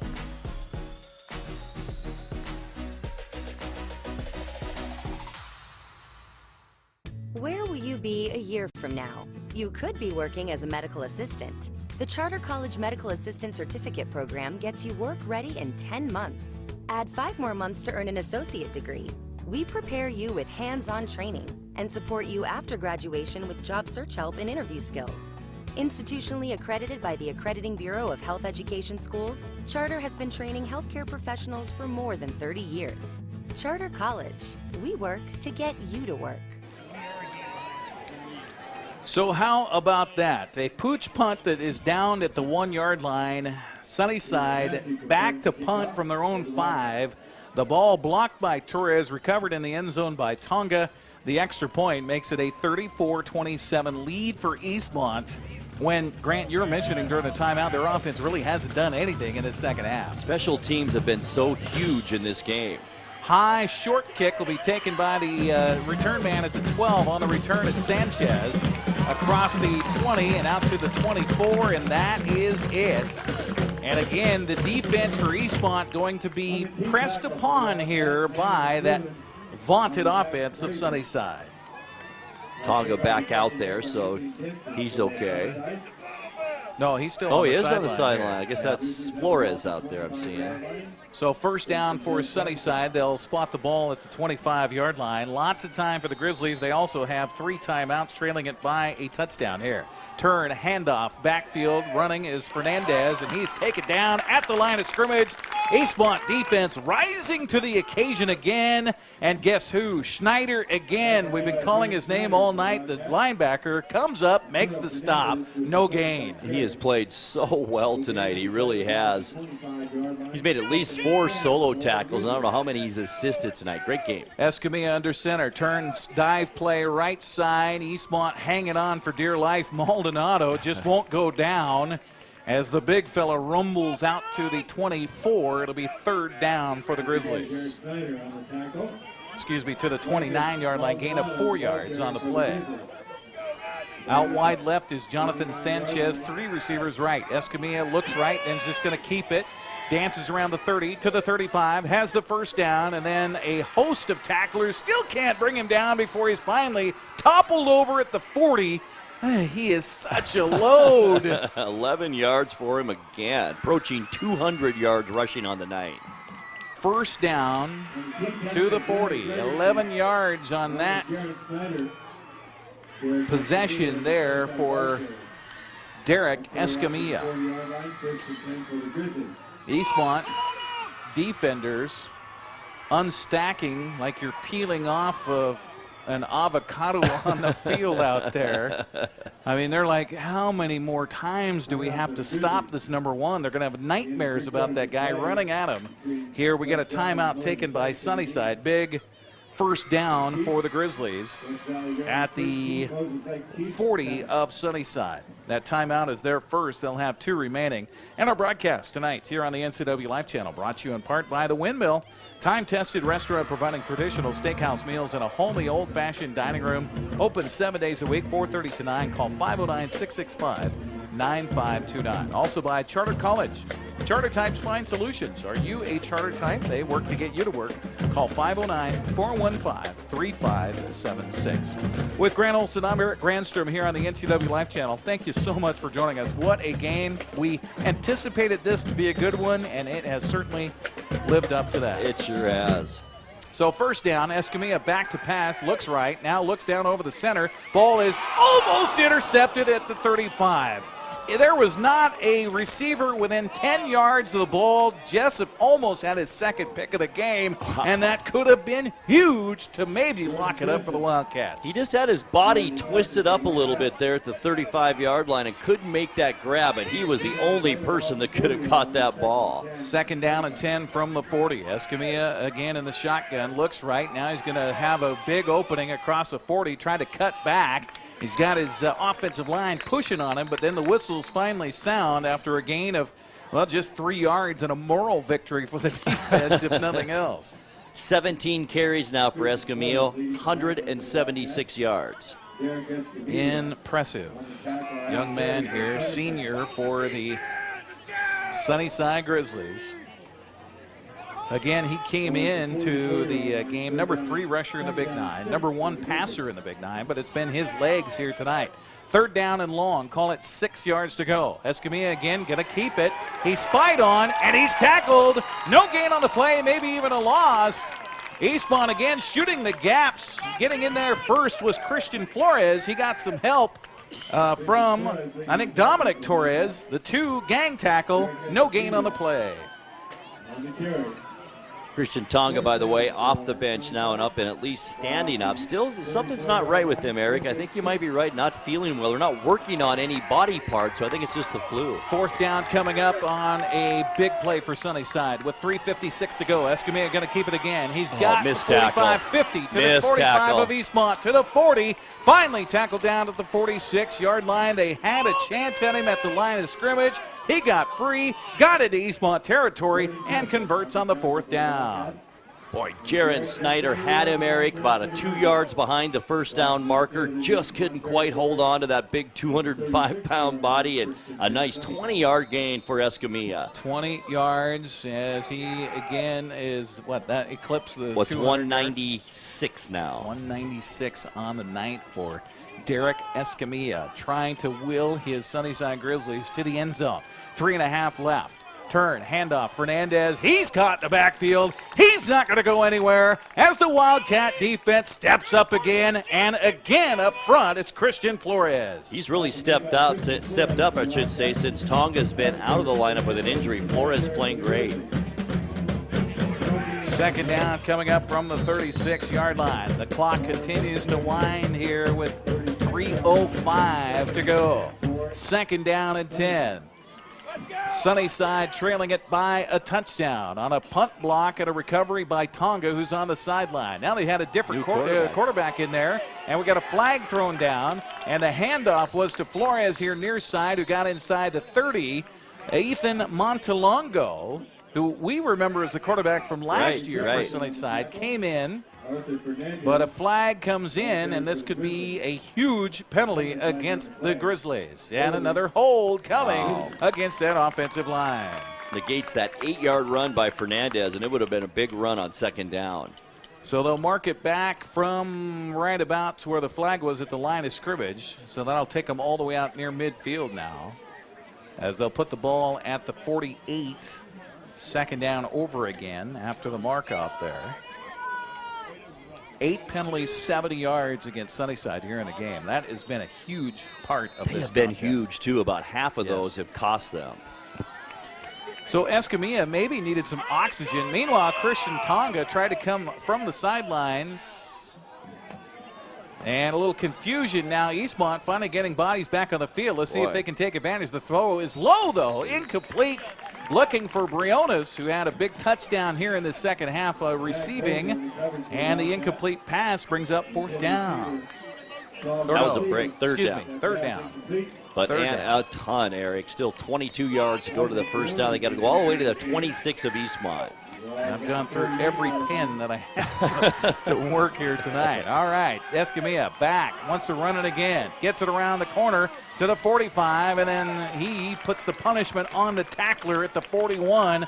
They're going to bring up a 4th down, and boy, what a night for Schneider. Comes up again, makes the big tackle. 4th down and about 15 yards to go. He has been the player of the game for the Wildcats on defense. All over the field tonight. It just makes play after play. So here we go, game time. 4th down, 15, 2 minutes left in regulation. Eastmont up by a touchdown. Escamilla in the shotgun. Back to pass. Looks right. Wants to heave for it all. Looking for the sideline. The ball's going to be intercepted back there by Jessup, I believe, for the Wildcats. He'll hand the ball off on the return to the 15, 20, 25. Coming near side. It's McElwain to the 35. Still on his feet and finally taken down at the 40-yard line. How about the Eastmont defense? Wow. Number 1 in the Big 9 for a reason. And they make the stop that could win this football game. What a great heads-up play, too, by Jessup, just to hand it to McElwain. Somebody was holding on to his leg. Why not give it to him, and gained another 30 to 35 yards by doing it. Boy, game balls to the defense here tonight. 1:37 to go. Eastmont gets the ball. Sunnyside still has 2 timeouts, so they can stop it. Eastmont's pretty much got to get a 1st down here. Under center is Everharts. Sends Nelson from right to left. Turn, handoff, Victor Welton across the 40 out to the 45-yard line. Gain of 5 yards on 1st down. The clock continues to wind with 1:27 to go. It's been amazing here, Eric. Eastmont has virtually had no yards this second half, but yet lead at 34-27. Well, that's what defense and special teams will do for you. That is for certain. We will try to grab some of these Wildcats after the game and get them over to our camera on the field as we'll do the post-game show here on the NCWLIFE channel. What a game here tonight. 2nd down and 5. Nelson will move to the tight end right here for Carson Everhart. Turn, handoff, backfield is where the defense will find the ball carrier. It's Kalen Massey this time, and now we're going to get a timeout taken before this 3rd down play. There'll be a loss of 2 for Kalen Massey. It's just been difficult trying to get anything offensively in the backfield tonight for Eastmont. Very few yards. In fact, I think they've had under 30 yards total this entire second half. Our broadcast brought to you in part by Walkabout Grill, where eating out is eating healthy in downtown Wenatchee and downtown Leavenworth. This has been a fantastic game tonight. Our coverage has been stellar by our camera crew here at Wildcat Stadium. Once again, thank you to everybody who has been tuned in to this one from the get-go, as it was back and forth all the way through here tonight, with Eastmont scoring the first 10 points of the game. Sunnyside came racing back, scored 19 in the first half. It was a 27-19 lead for Eastmont. Sunnyside scored a touchdown and a 2-point conversion in the 3rd, and that's where it sat for a long time until a punt block by Eastmont here in the 4th quarter, recovered in the end zone by Tonga, and another big stop on a turnover here has Eastmont 3rd down from its own 43, 48 seconds left And I talked about it. You've got to find a way to get a first down here and not give Sunnyside the ball back. It would do it. Everhart under center.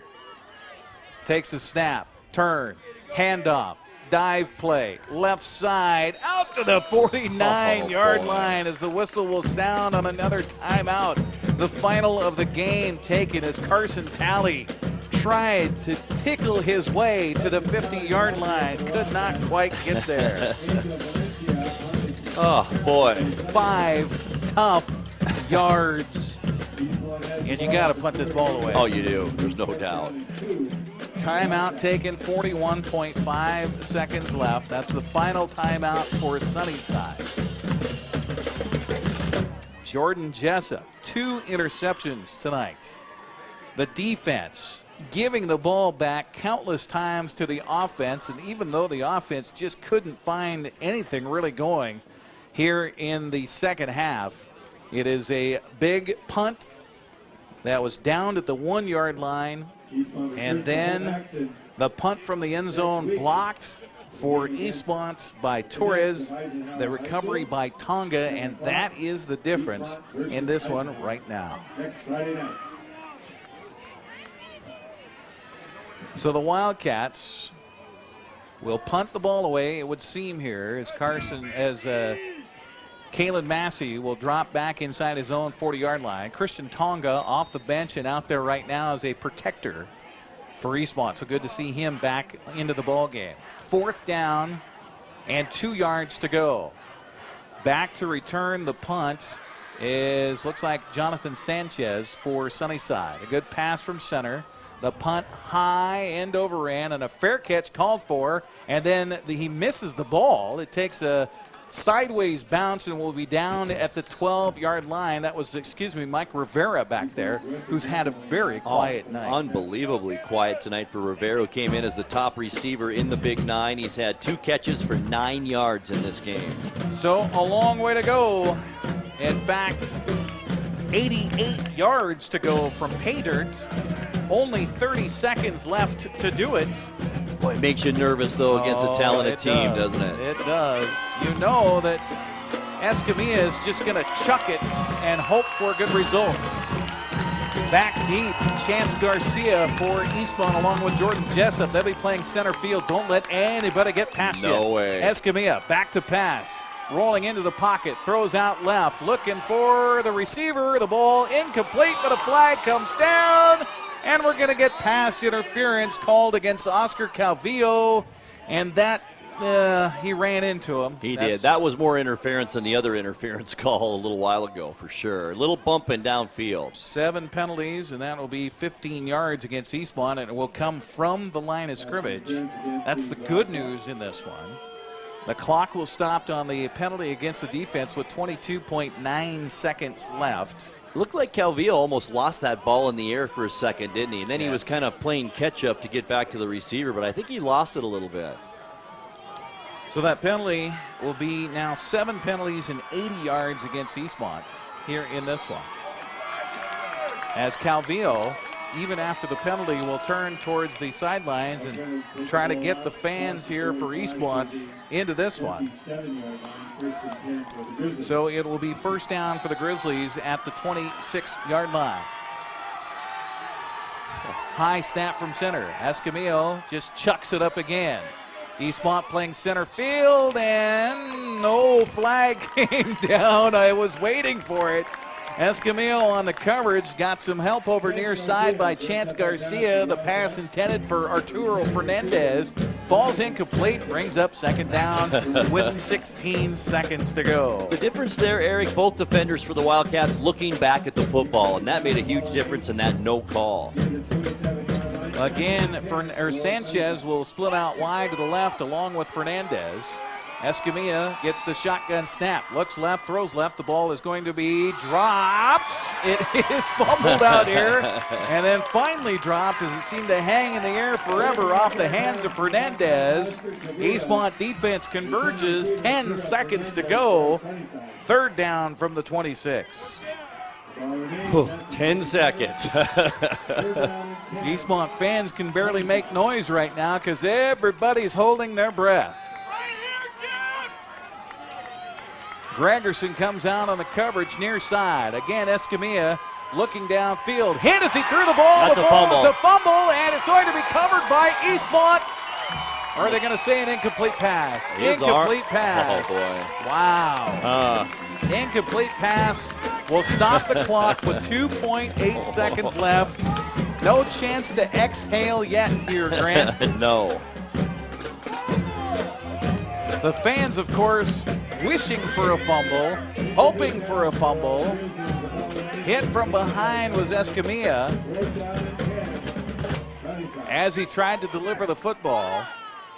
Great job by Eastmont's defense coming up again. So the Wildcats will drop bodies back 50 yards from the line of scrimmage here. As again, Jessup back along with Garcia. Escamilla in the shotgun. This will be the last play, barring a defensive penalty.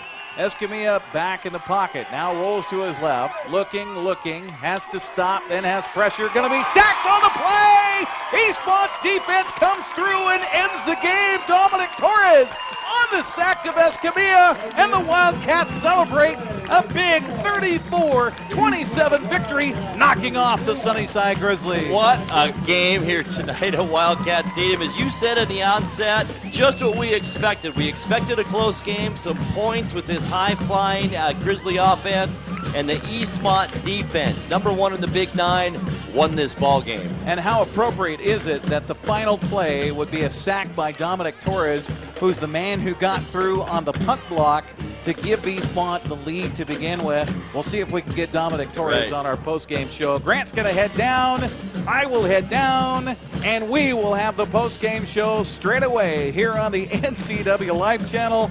Whew, we can finally breathe. Again, 34-27, the final score in this one, as Eastmont knocks off Sunnyside. The post-game show coming your way on the NCWLIFE channel. Thanks for watching sports on the NCWLIFE channel. Brought to you by One Way Construction, premier custom home builders and construction company for North Central Washington, including general contracting, framing, concrete, and consulting services. OneWayConstructionNW.com. The Fireplace Guys, Central Washington's most trusted names in fireplace and barbecue sales, installation, and service, located at 1205 Walnut Street, Wenatchee. TheFireplaceGuy.net. And Beneficial In-Home Care, your compassionate in-home care provider. All the benefits of assisted living while remaining within the comfort of your own home. Choose the pros, Alignment Pros. When your vehicle needs brakes, shocks, struts, or alignment, choose the experts in their field. Alignment Pros and Express Lube with a 5-star rating. The work they perform on your vehicle is as impeccable as their shop. With state-of-the-art equipment, Alignment Pros can handle all large or small vehicles, specialty cars, lifted or lowered. Alignment Pros does them all. Keep your car in top shape at Alignment Pros and Express Lube in East Wenatchee. Hi, I'm Kevin Prosser, and this is my print shop, Color FX in Cashmere. Color FX offers screen printing, embroidery, and digital printing on t-shirts, jerseys, bags, banners, signs, and more. With 30 years experience, you won't be disappointed with the quality and quick turnaround times you will get at more than a fair price. Please call Color FX.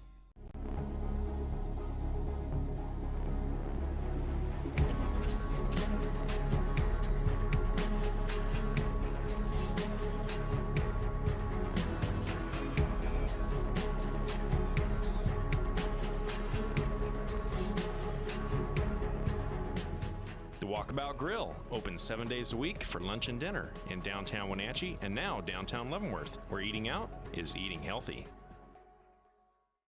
Thanks for watching sports on the NCWLIFE channel. It's brought to you in part by the Fireplace Guys, Central Washington's most trusted names in fireplace and barbecue sales, installation, and service. Located at 1205 Walnut Street in Wenatchee, thefireplaceguy.net. Beneficial In-Home Care, your compassionate in-home care provider. All the benefits of assisted living while remaining within the comfort of your own home. And the Windmill Restaurant, providing traditional steakhouse meals in a homey, old-fashioned dining room. Call 509-665-9529. Können Sie mir das Problem sagen? Meinen Zylinder überschwimmt. Flute, ich habe meinen Fugen verloren. Keine Sorge. Global Car Care. We speak your car's language. Franzlusen. Hey, you.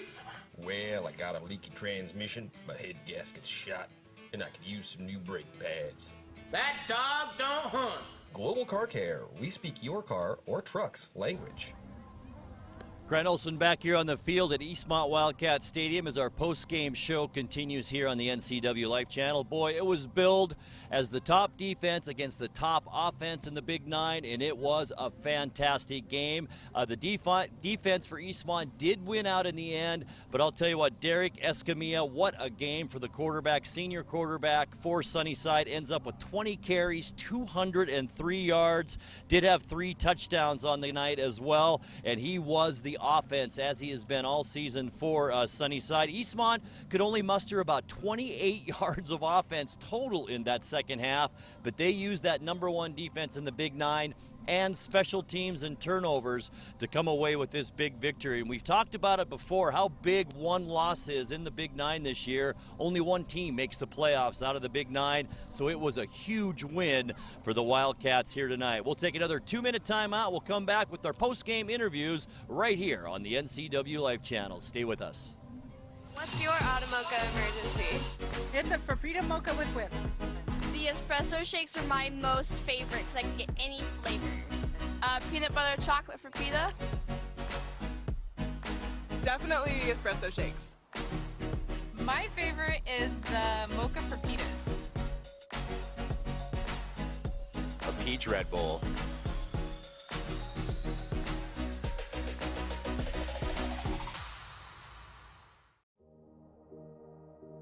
Hi, I'm Kevin Prosser, and this is my print shop, Color Effects in Cashmere.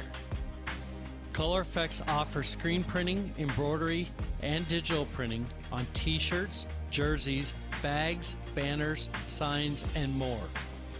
With 30 years experience, you won't be disappointed with the quality and quick turnaround times you will get at more than a fair price. Please call Color FX. Thanks for watching sports on the NCWLIFE channel. Brought to you by One Way Construction, premier custom home builders and construction company for North Central Washington, including general contracting, framing, concrete, and consulting services. OneWayConstructionNW.com. The Fireplace Guys, Central Washington's most trusted names in fireplace and barbecue sales, installation, and service, located at 1205 Walnut Street, Wenatchee. TheFireplaceGuy.net. And Beneficial In-Home Care, your compassionate in-home care provider. All the benefits of assisted living while remaining within the comfort of your own home.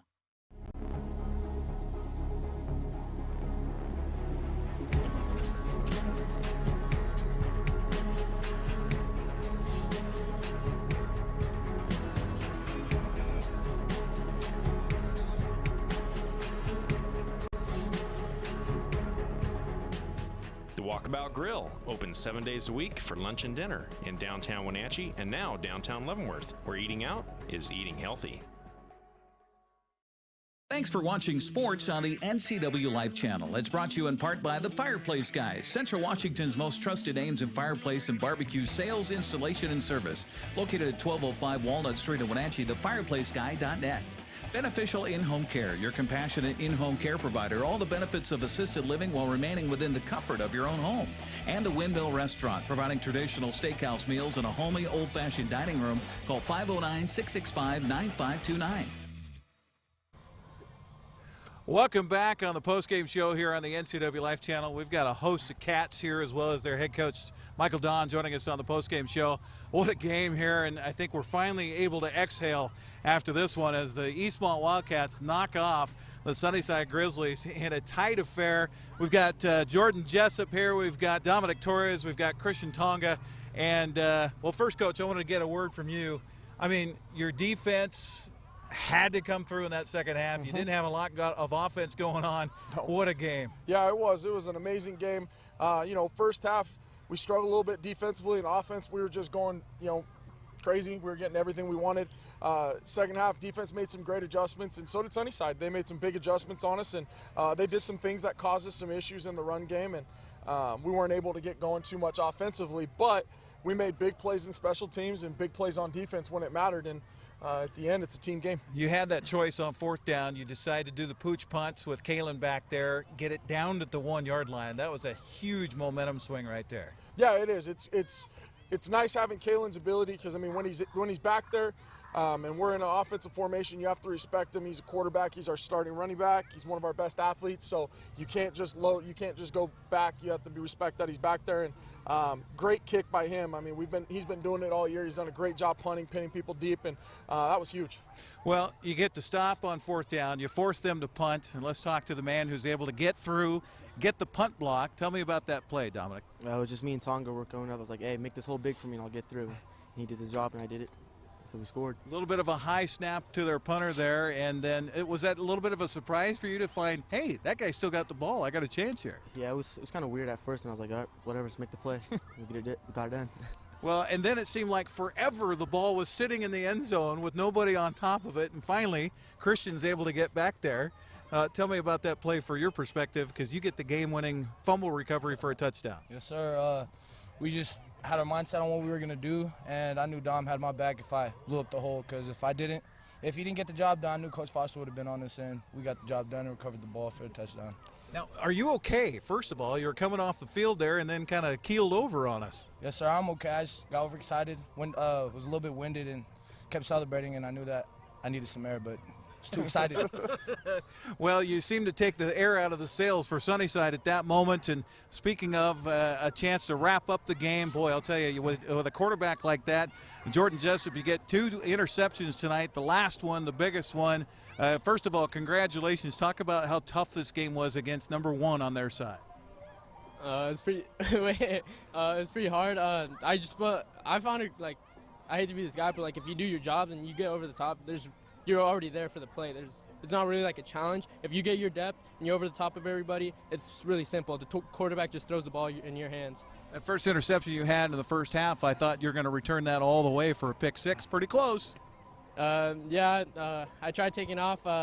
Last year we had an incident too. I got a pick and I started running down the sideline. I got caught by a lineman, and I was just trying to get there, but I got tripped up, I guess. I don't know. Caught by an old lineman. What? Now let's talk about that last interception that really kind of sealed the thing for you guys. And then the heads-up play to hand that off to McElwain, who was everywhere for you guys tonight. That was quite the play too. Well, I caught the ball and I was ready to take off, and I realized he had my leg, and I was like, all right, well, I ain't moving. And I remember seeing Wesley, like Wesley was right on him. He was manned up. He's guarding him good. I just remember, I was like, well, Wesley's probably right there. So I was like, and it took a while for Wesley to finally realize that I was trying to give it to him. He was just like there brain dead, and then he's like, oh, grabbed it and took off. So yeah, just some mad stuff. We'll make sure Wesley watches this. Brain dead or not, it was a defensive effort of all time here, Coach, for you tonight. And congratulations on a big win. And boy, that just shows the mettle of this team. And we've been talking about that, trying to create the culture, trying to create a feeling of winning. And you guys were able to get that done here tonight. Yeah, we were. We said, this is year 4. And when I started, we looked at the kids and we said, this is a 4 to 5 year process. And we just got to buy in and get to work. And these kids have done that. They bought in, they put in the work, and they're seeing that hard work come out. And we're just seeing kids playing to the abilities they have, and it's been a lot of fun to watch. 34-27 the final. Eastmont knocks off Sunnyside, and it was a great one to watch. We hope you enjoyed it as well. Thanks to our crew here tonight, to Malcolm Whitehall for running the camera here on the field, to Marion Grandstrom up in the stands, as well as Jessica Medina, to Grant Olson, who was the color man tonight, and I think he's already on his way to go for his weekend, to Dan Kuntz here as well, and of course Caitlin Hedersheet back in the studios. I'm Eric Grandstrom. Thanks for watching Big 9 football on the NCWLIFE channel. Have a good night, everybody. Thanks for watching High School Sports on the NCWLIFE channel. Tonight's broadcast was brought to you by Alignment Pros, Automoca, Color FX, Global Car Care, One Way Construction, and the Windmill Restaurant. NCWLIFE channel's coverage is also brought to you by Charter College and the Walkabout Grill. This concludes today's coverage of high school sports on your home for local sports, the NCWLIFE channel.